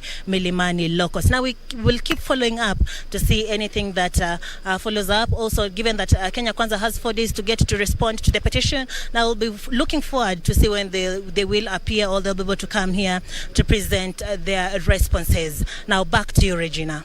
Thank you very much, Robbie, for that detailed executive summary of what has been happening at the Milimani Law Courts there, where the Supreme Court is going to be operating from. And as you heard, journalists and lawyers are going to be granted access to Milimani Courts. However, members of the public will be locked out of that session, and that's why the media, especially KBC Channel 1, is going to be bringing you the live proceedings. Then 4 days there for the petitioners there to make file their responses in regard to that particular petition. Now, bringing it back to you, Swaka, the issue of IEBC is going to greatly and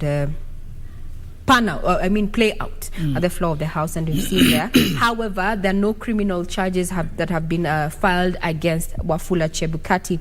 However, some hearing from take home from Orengo saying that in the event that the court orders are rerun, they do not want that issue. They do not want Wafula Chebukati anywhere in regard to the role of the Electoral Commission. What happens? What does the law say?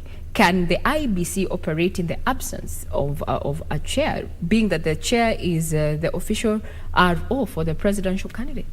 we are likely to see two situations play out. First and foremost, it's not incumbent upon Orengo to say Wafula Chebukati not to oversee another election, but it should be a process or a finding of the court. Should the court be inclined to actually form an opinion that the chair of the IEBC actually bungled the election, then definitely it will be pointless to actually say that the same person to oversee a repeat election, yet the court has already castigated him. So first and foremost, the court has the power to actually then order otherwise and say, listen, let us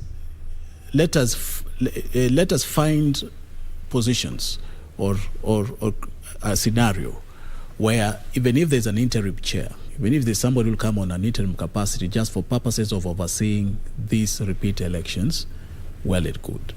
Number two, then who is the vice chair? Is she able to then be able to then oversee the elections in the absence of the chair? Because if you get into the process of appointing a chair of the IEBC as the law dictates, it may not be feasibly possible before a repeat election is held. Remember, the law is clear that it has to be held within 60 days from the pronouncement of the Supreme Court. Yes. I wanted to bring out that issue of so who takes over in the event that the court finds it deemed that the chair has questions to answer in regard to bungling the election there.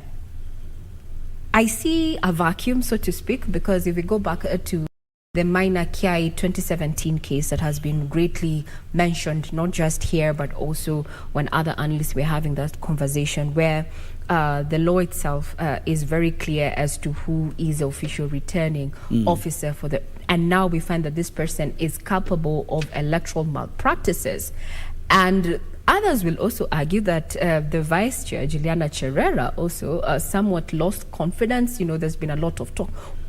Are we seeing, I think that's an area that the court really needs to... Yeah, and that's what I said now. The court must pronounce itself on that particular issue. Because on one hand, if you say Chebukati goes back, yet you've actually reprimanded him and said he bungled, nobody will have faith in the process. Remember, the reason why NASA boycotted the 2017 repeat elections, they cited reasons that what the Supreme Court directed the IEBC to do prior to conducting a repeat election was not adhered to.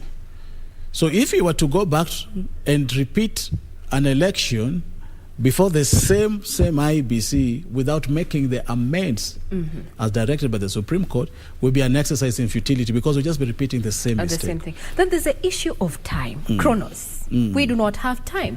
The Supreme Court does not have time, constitutionally given the timelines it cannot operate on. Very constitutional now, they have 14 days. And looking at the possible options, or rather that the Supreme Court will be pronouncing itself. First, the issue of either nullifying or upholding the election. Then there's a question of the retelling. Do you think it will be possible for the Supreme Court to actually oversee the retelling of these particular forms that are among the prayers that the respondents have put forth? That's why it's called the Supreme Court. And one of the functions of the Supreme Court, actually one of the primary duties of the Supreme Court, is to entertain, hear, and determine a presidential petition. And when a presidential petition comes, you can't choose. The Supreme Court doesn't have the luxury of choosing which elements of the petition would they be able to adhere to, and which ones would they not be able to embrace or to adhere to. So once it's the Supreme Court of Kenya, in fact, its primary duty is to actually be able to step into presidential disputes, presidential election disputes, and bring some sort of clarity and sense. And so they are well capacitated to basically be able to deal with the issue, even of retallying. They ought to be able to deal with those issues. Because then, if they are not able to, then who? Because it is the only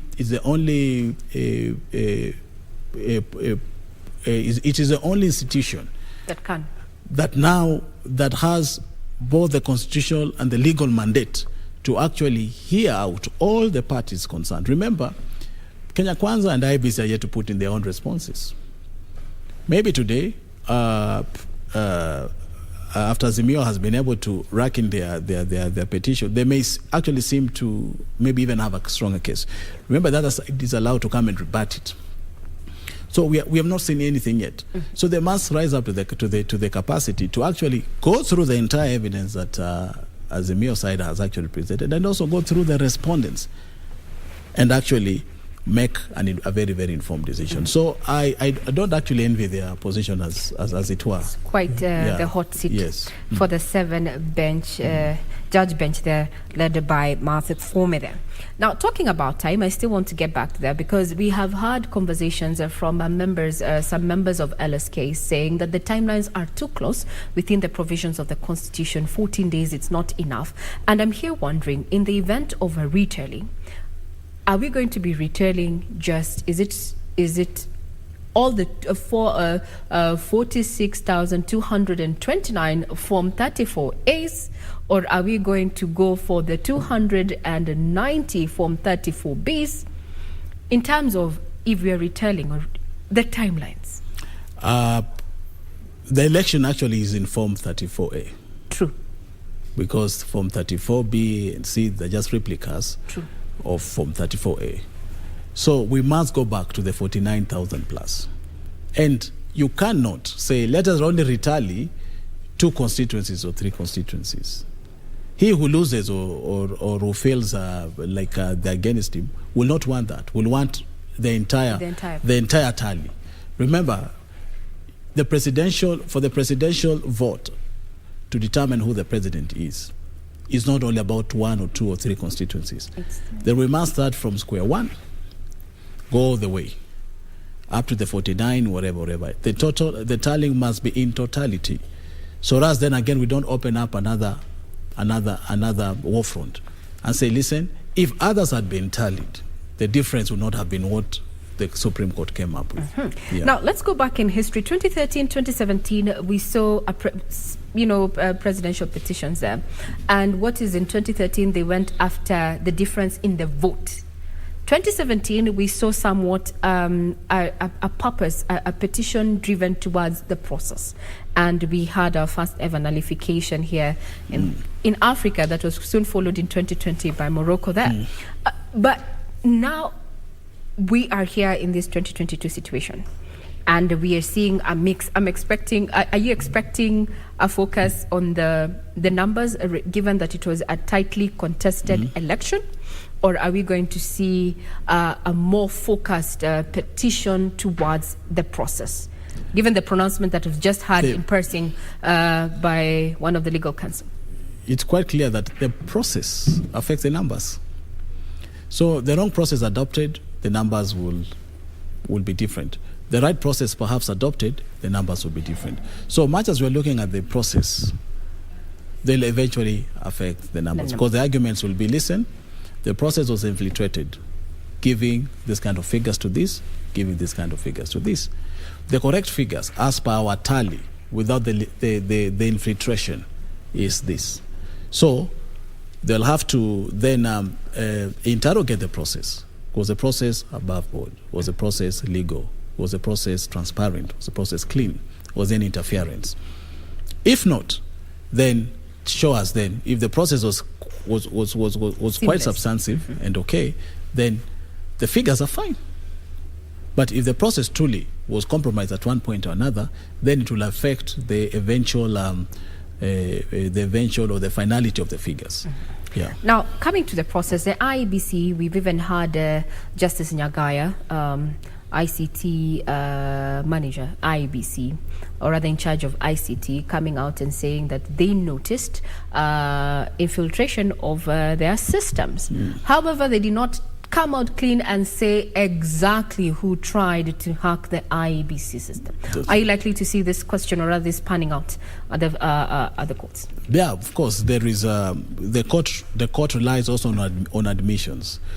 Where IEBC have actually come out and say, listen, our systems were hacked, or there was an attempted hacking, whether it was not productive or not, then they have to also display that kind of evidence, because at least they're acknowledging there was an attempted hack.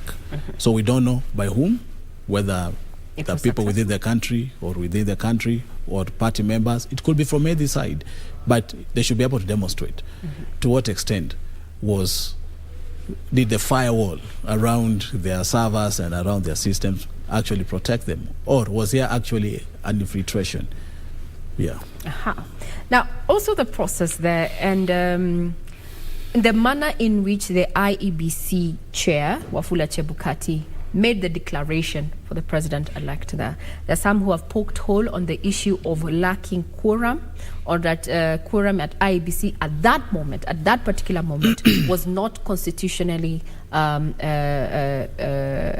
or rather did not have the requisite numbers, given 3, but now the constitution says the minimal number is 3. But now let's look at the Electoral Commission. There are 7 commissioners, 4 were missing in action, 3 remain behind.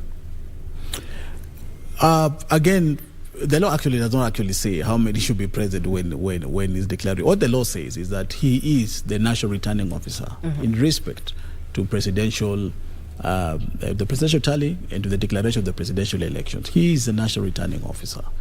But it doesn't say at the time of him declaring, he has to be surrounded by 7, 8, 10 commissioners. That is true. So was he well within the law to make that declaration? The only challenge that he faces within the law is this, that even as you're declaring those results, whether there are 7 of them or 3 of them, were those results agreeable to the rest of the commissioners? Is it a tally that was actually arrived at by the IEBC, or is it a tally that was arrived by chairman by in his own individual capacity? Because the issue here is those results, were they being declared in his individual capacity as a chair, or were the results a part of what had been processed by the entire commission to lend credence to his actual proclamation that indeed here are the results? So that is where the question of law will be telling. In regard to the 4 commissioners who gave a dissenting, what dissent, or rather did not agree with the results that were declared, was there another option for them to actually, come out and pinpoint this?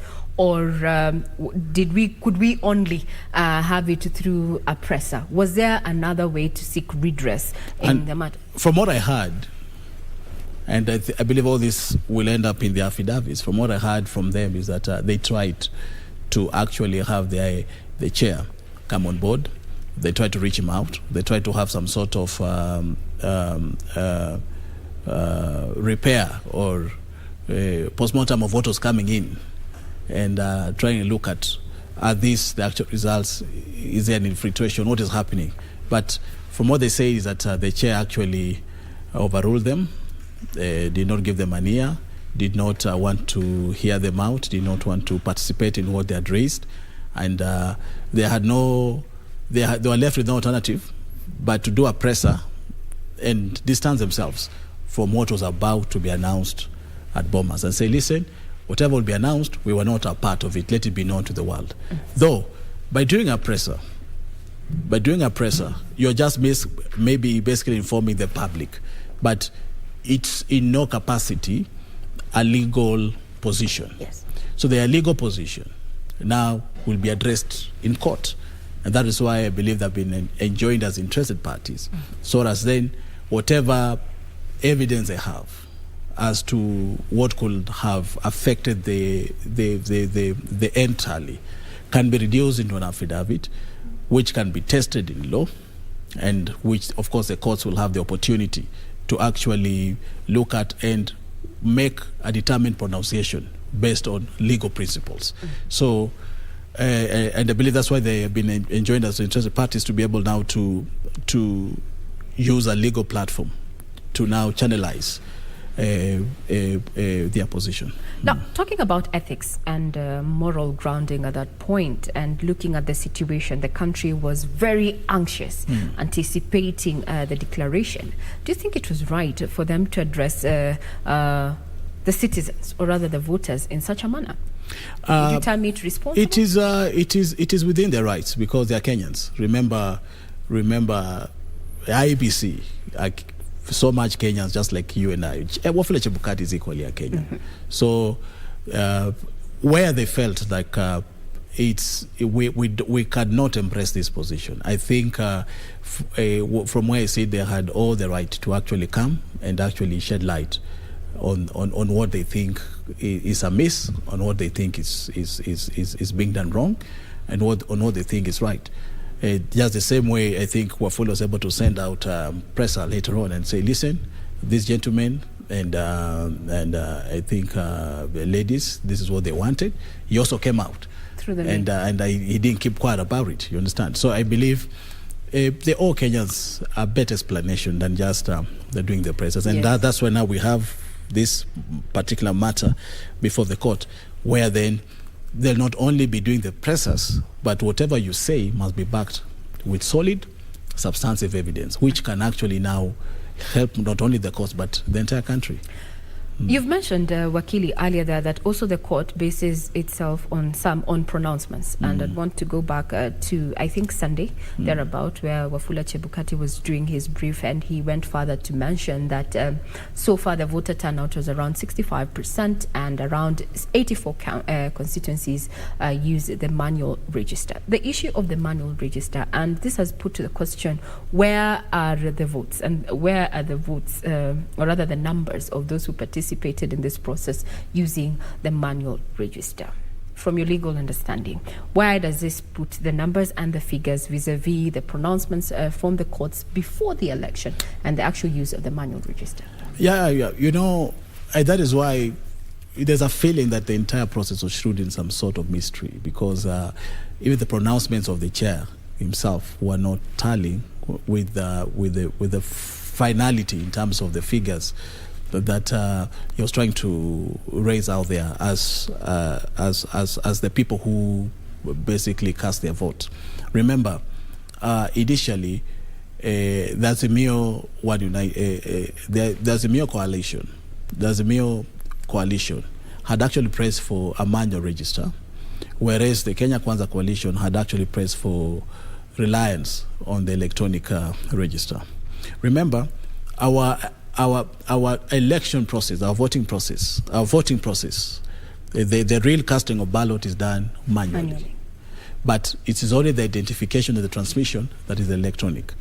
The Court of Appeal, just on the eve of the elections, came up with a ruling, but the ruling did not stop the use of manual register. It only said where, in cases, and there will not be many cases, but in cases where the electronic register is unable to function, and the identification of the voters is quite difficult or impossible, then it laid out what to do. It said, now go to step 2, identify them using their ID cards, feed them into the KIMS, and if not possible, then now let's go to the manual register. So the manual register was actually allowed. The use of the manual register was actually allowed. So what Chebukati and his team ought to have done, basically, is to incorporate everybody who was electronically identified, manually identified, those who did their stuff manually, like I think McQueen was affected and some parts of Kakamega, and I think Garissa.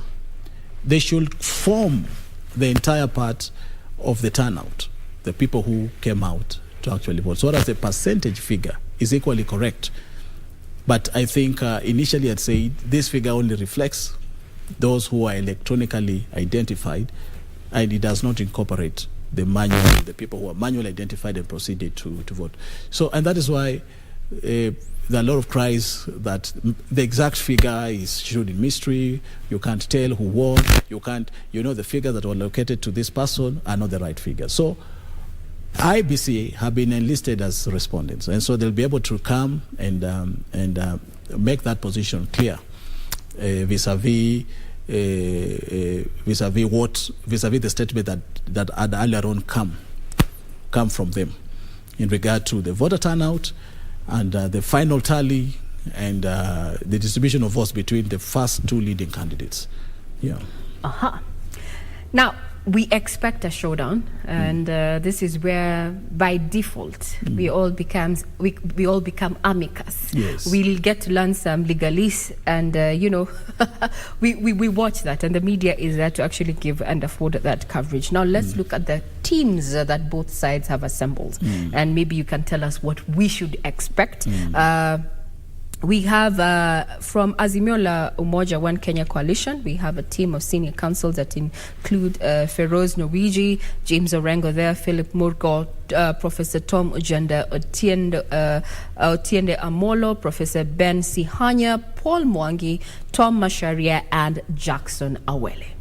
Being a lawyer yourself, tell us, what should we expect from that particular team? No, Jackson Awele is quite good in drafting. I think most of the paperwork, we know Rengo is good in his oratory skills. Same to Otiende Amolo. Mugo is equally good. And Paul Mwangi is quite good in drafting. And I mean, he's been around Raila Odinga for a while. And he basically, the good thing about him, he understands both the political aspect and now the legal aspect. He can be used as a conduit to actually, because remember, he was also one of the agents of Raila Odinga in the presidential tallying center that is at Bomas. So looking at that team, again, is not their first time to appear before the Supreme Court. Look at Professor Ojenda. He has done several matters before the Supreme Court. They have both the skill and the legal depth, and also the political acumen to be able to maybe pass their point across. And remember, the Supreme Court will not allow all of those people to argue or to bring about their points, because then they have very limited time. Yes. So I believe what the court does is to allocate every time each side, and then within that time, you can now spread the time among yourselves. So as if you have 3 hours, then you know we'll do for 40, 45, whatever. You cover all the areas, but within a specific time. And each one of them, I believe, will be able to pick up a particular point which they feel they're very good in, and they're able to express it. Yeah. Now let's look at the other team, the Kenya Kwanza team, a senior counsel. We also have Kioko Kilukumi, Ahmed Nasir Abdullahi, Professor Kithure Kindiki, Dr. Muthomi Thianklu, Elisha Ogoy, my goodness, Katwa Kigan, Hilary Sigay, Abraham Singoy, and Omwanza Ombati. What is your take in regard to the constitution of that particular team? It's really good. I believe Kilukumi has been around for a while. I heard Amenasir may not be coming, so I don't know how true. Because of conflict of interest, having acted for President Uhuru Kenyatta before when there were buddies with Ruto. So I don't know how true, but Ngate is quite seasoned. He's been before. He's done these petitions before, and I believe it's equally a good team. And the most important thing is not even the teams that are representing the various parties. The most important thing when it comes to this kind of petition is what kind of evidence do you have? You know, you may have been there for a while. You may be good in whatever you're doing, but the court wants to look at the evidence. Give us evidence that the electioneering process was a farce. AIBC gave us evidence that you rose to the occasion. Now, Wakili, let's hear what Azimio la Umoja One Kenya Coalition leader, their flag bearer, Raila Odinga, has to say. This is a KICC. Now let's have a listen in.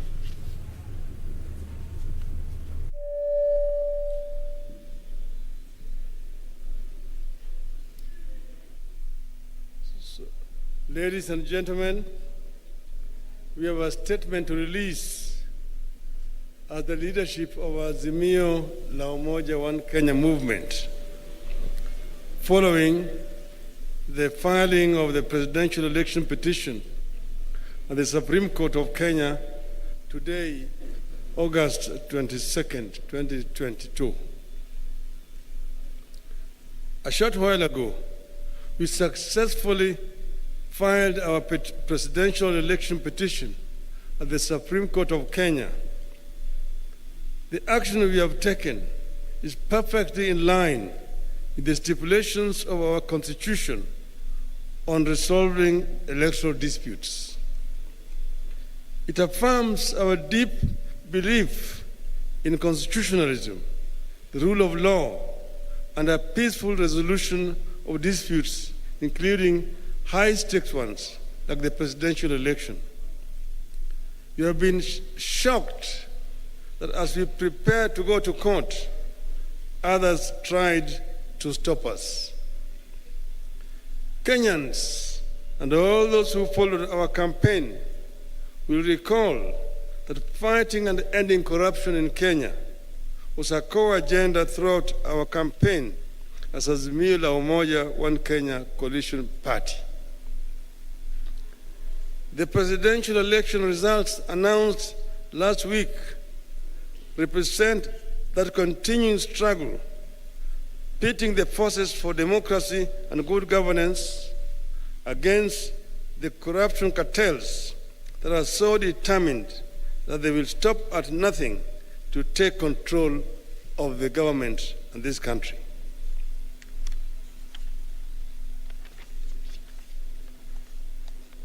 This is a do-or-die battle for the corruption cartels who have everything to lose should the forces of democracy take over.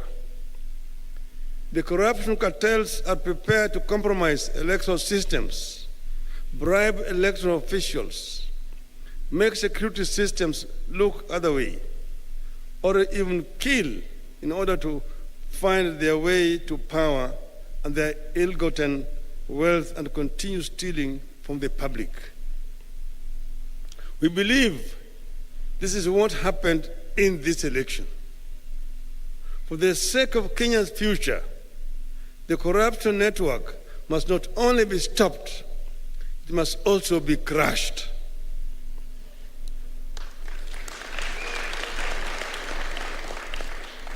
This attempted takeover of the country in this election has not been an isolated phenomenon. It has been in the works every election cycle. The corruption cartel has been intruding into our elections by not only financing specific candidates, but also by threatening or assassinating candidates and election officials.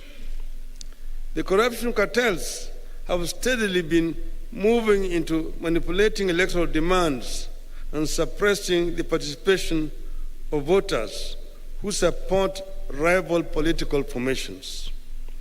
Their activities that make it clear voters and votes do not matter have progressively reduced voter turnout in Kenya. At times, the cartels have triggered intense conflict between security forces and themselves as they strive to compromise elections. Slowly but steadily, these forces are killing our hard-won democracy and are trying to return Kenya into a one-party state in their own interests. We have seen the speed with which they have moved to buy elected leaders just within 1 week. After being denied the numbers at lower levels elections, like members of the National Assembly, members of the county assemblies, and governors, these corruption cartels are working and buying leaders who have been elected on other parties' tickets to kill our democracy and also make the work of containing corruption at lower levels equally less effective. All these efforts have important political costs for our country, and they should not be underestimated. The corruption cartels know there are multiple benefits for them if they take over. Their members dealing in illegal drugs will thrive through greater ease in the transportation and distribution of drugs throughout the country.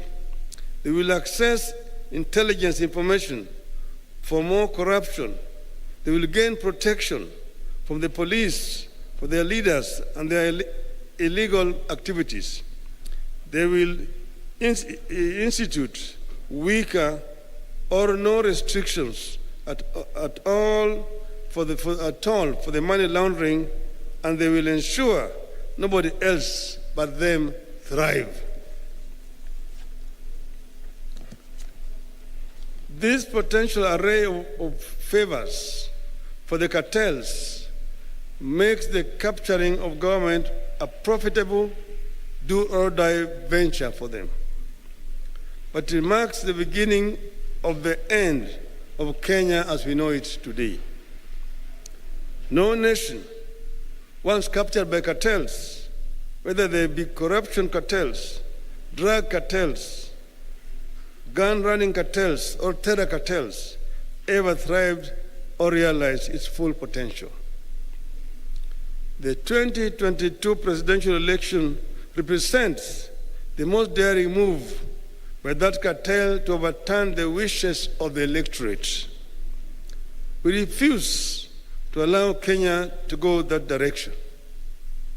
It must not happen, and it will not happen.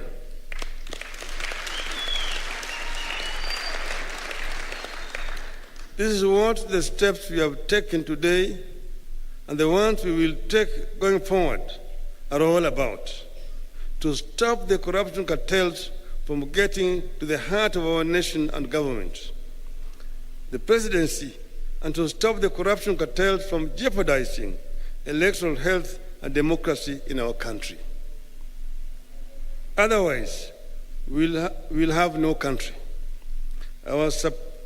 Our supporters deserve the support of all our citizens and all the citizens and leaders of the world who believe in democracy, constitutionalism, and the rule of law. This is the time to walk the talk.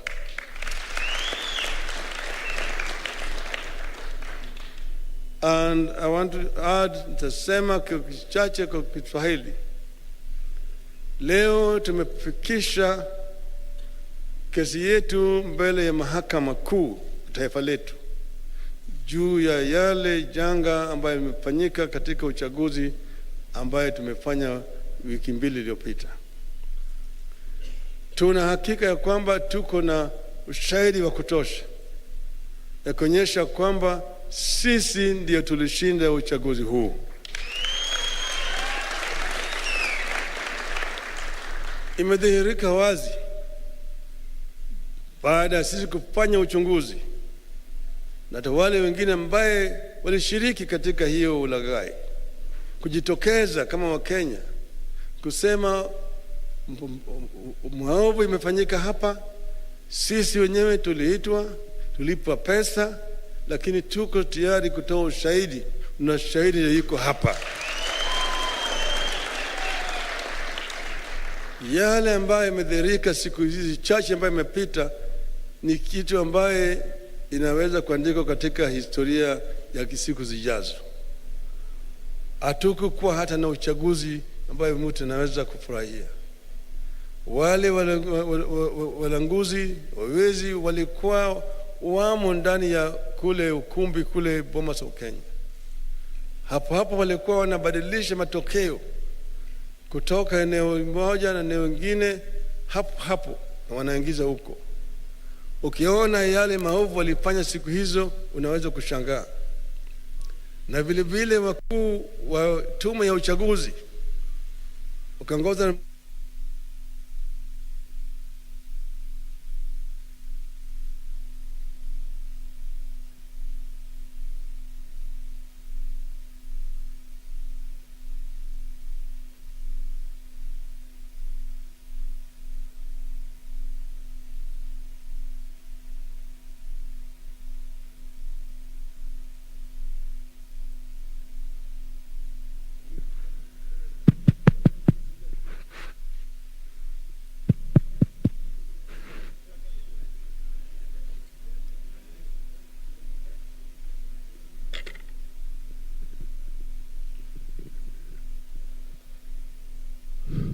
samaha. Tumesema ushahidi tuko nazo ya kutosha kuonyesha yale maovu yalifanyika. Na tumesema vile vile hata wakuu wafanyikazi wa tume ya uchaguzi wakaongozwa na yule mwenyekiti wao walifanya maovu mengi zaidi. Ukiona mwenyekiti mwenyewe akitofautiana na wanachama wake na kutangaza hata kama ma constituencies 31 kutoka yao yalikuwa hajawekwa pale, ni aibu kubwa kwa demokrasia ya Kenya. Lakini tunatoa shukrani kwa Wakenya kwa kusimama imara na vile vile kuonyesha utulivu wakati huu. Tunasema Wakenya wangoje wawe na subira. Maana yake tunasema subira huvuta heri. Tuna hakika ya kwamba mwishowe ukweli itajulikana. Na hiyo ukweli itapata sisi huru. Kwa hivyo sisi nasema asanteni sana Wakenya wote pale kila mahali mko, hata marafiki wetu kutoka ng'ambo ambayo wako hapa. Tungependa kuwasihi wawe na subira, wasijiingize katika mambo ya siasa ya kindani ya Kenya. Wacha Wakenya masuluhishe mambo yao kama Wakenya, na sisi tunaweza kusuluhisha mambo yetu. Asanteni sana. Mungu awabariki. Mungu ibariki Kenya.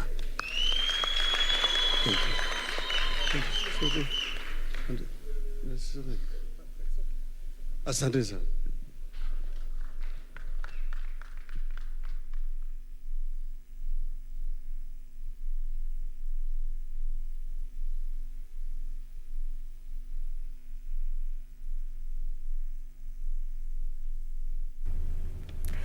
Presidential flag bearer under the Azimio la Umoja One Kenya coalition, the Raila Amolo Odinga, addressing members of the public, the media, as well as leaders under the coalition. They're farming up and saying that what we have seen at the Milimani Law Courts this afternoon, where the Azimio One Kenya coalition successfully filed a presidential petition. They're saying that the action was in line with the Constitution and issues around the election disputes process. He also further went on to admit that indeed this was a high-stake election. And picking from what he also pointed out is that he alleged that quote-unquote, shocked that others tried to stop them. We are going to see clarity in regard to what exactly he meant in that particular statement. But I'm joined in studio, still here with us in studio is none other than John Sako, who's just going to help us unpack that statement by Raila Amolo Odinga. He says it is a do or die battle. I think what he means here is that it is either we get to know what happened and then structures are put in place to avoid a repetition of such an occurrence, or for Kenyans basically not to see any change and to lose hope completely in the entire election process. Something also that Raila has mentioned is that, he has gone further. Allegations of interference of the systems, corruption, bribery of commissions, as well as an attempted takeover of the country. And this has went further and said that this is not a one-day affair. This has been cyclic every 5 years, and that corruption cartels are out to suppress the will of the voters. Definitely. What he's trying to say is basically that if the will of the voters cannot be ascertained, then somebody else's will be upheld. And what he's basically saying is that if voters came out to vote and they wanted X, then they are given perhaps Y. Then Y has imposed himself over the voters. Mm-hmm. And so the cartels, what he's trying to say is that the cartels have taken over, or have attempted to take over the sovereign will of the Kenyan people. Because he's saying, if you are losing an election, then lose it transparently, lose it fairly. Whoever is winning, let him win transparently and fairly, because that demonstrates the will of the Kenyan people. But where the will of the Kenyan people does not mirror the final results, then they mirror something else. And those are the cartels. And those cartels have a mission. Those cartels have an agenda. And the agenda basically is now maybe to rule over the country and maybe do whatever they want or whatever the agenda is. Yeah. Talking about agendas, also Raila has pointed out to killing democracy, killing multi-partyism, so to speak. These forces are killing democracy, buying elected voters at the National Assembly. This is a clear jab at President-elect William Ruto there, because we have been seeing elected leaders actually decamping to Kenya Kwanza. Yeah, definitely. Of course, they're still in that, wrestling mode. Elections are about wrestling one side and the other. And according to him, as long as the clear winner is yet to be ascertained, and he believes that he's a clear winner, and through William Ruto's overtures, he has been declared the winner as opposed to him, then he feels that this and other things that have been happening prior to the elections and after the elections are cognizance of the fact that democracy is being hammered, democracy is being fought, and that the end effect will be that the gains that have been made over the years and ages for us to have this democratic space and for us to enjoy whatever conduits of democracy that we are seeing or that we're supposed to be enjoying, then something needs to be done. Because according to him and according to where he's standing, even as he gave that speech, that the will of the Kenyan people is here to be reflected, not only in this election, but perhaps in 2017, going backwards. So a time has come for us to stop this cycle of perhaps going into an election, disputing the results, going back to the Supreme Court maybe annulling the elections. That cycle of, there is something that always happens in our elections which does not mirror the will of the people, that cases must end up in court, and then the court must come up with a decision in one way or another. He's saying that we want to have a Kenya where when you go to election, the will of the people is confirmed, addressed, and people move on. Yeah. We have been speaking to lawyer John Swaka there, who is not only a lawyer but also a political analyst, to understand what has happened this afternoon at the Milimani courts, where the Supreme Court is going to be operating from for the next 14 days as Kenyans wait to hear their determination. The 7-judge bench there, led by Chief Justice Martha Koome. What we know for now is that whatever outcome comes after 14 days, it's indeed going to change the dynamics of Kenya's political scene, and we will be there as KBC Channel 1 to bring you the live broadcast of that particular court proceedings. I'm Regina Manyara. I wish you a pleasant evening ahead.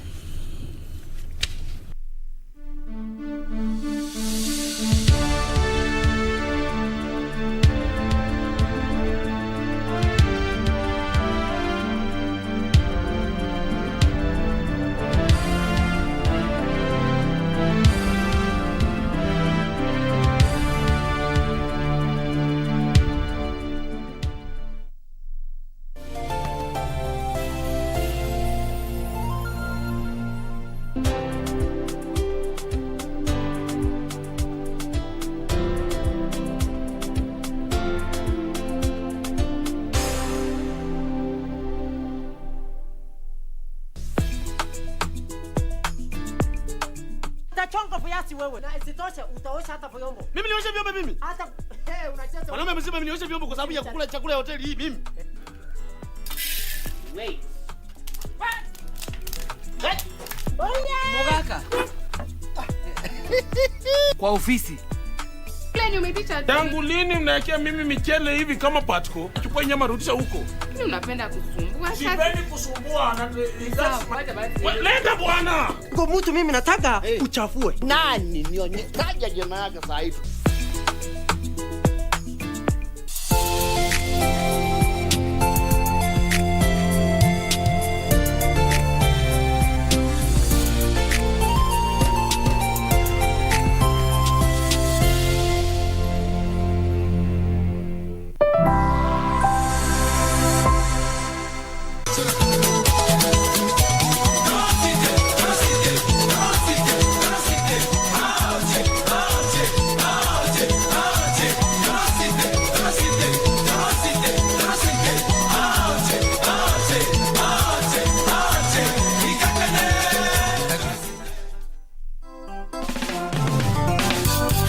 conditions, mon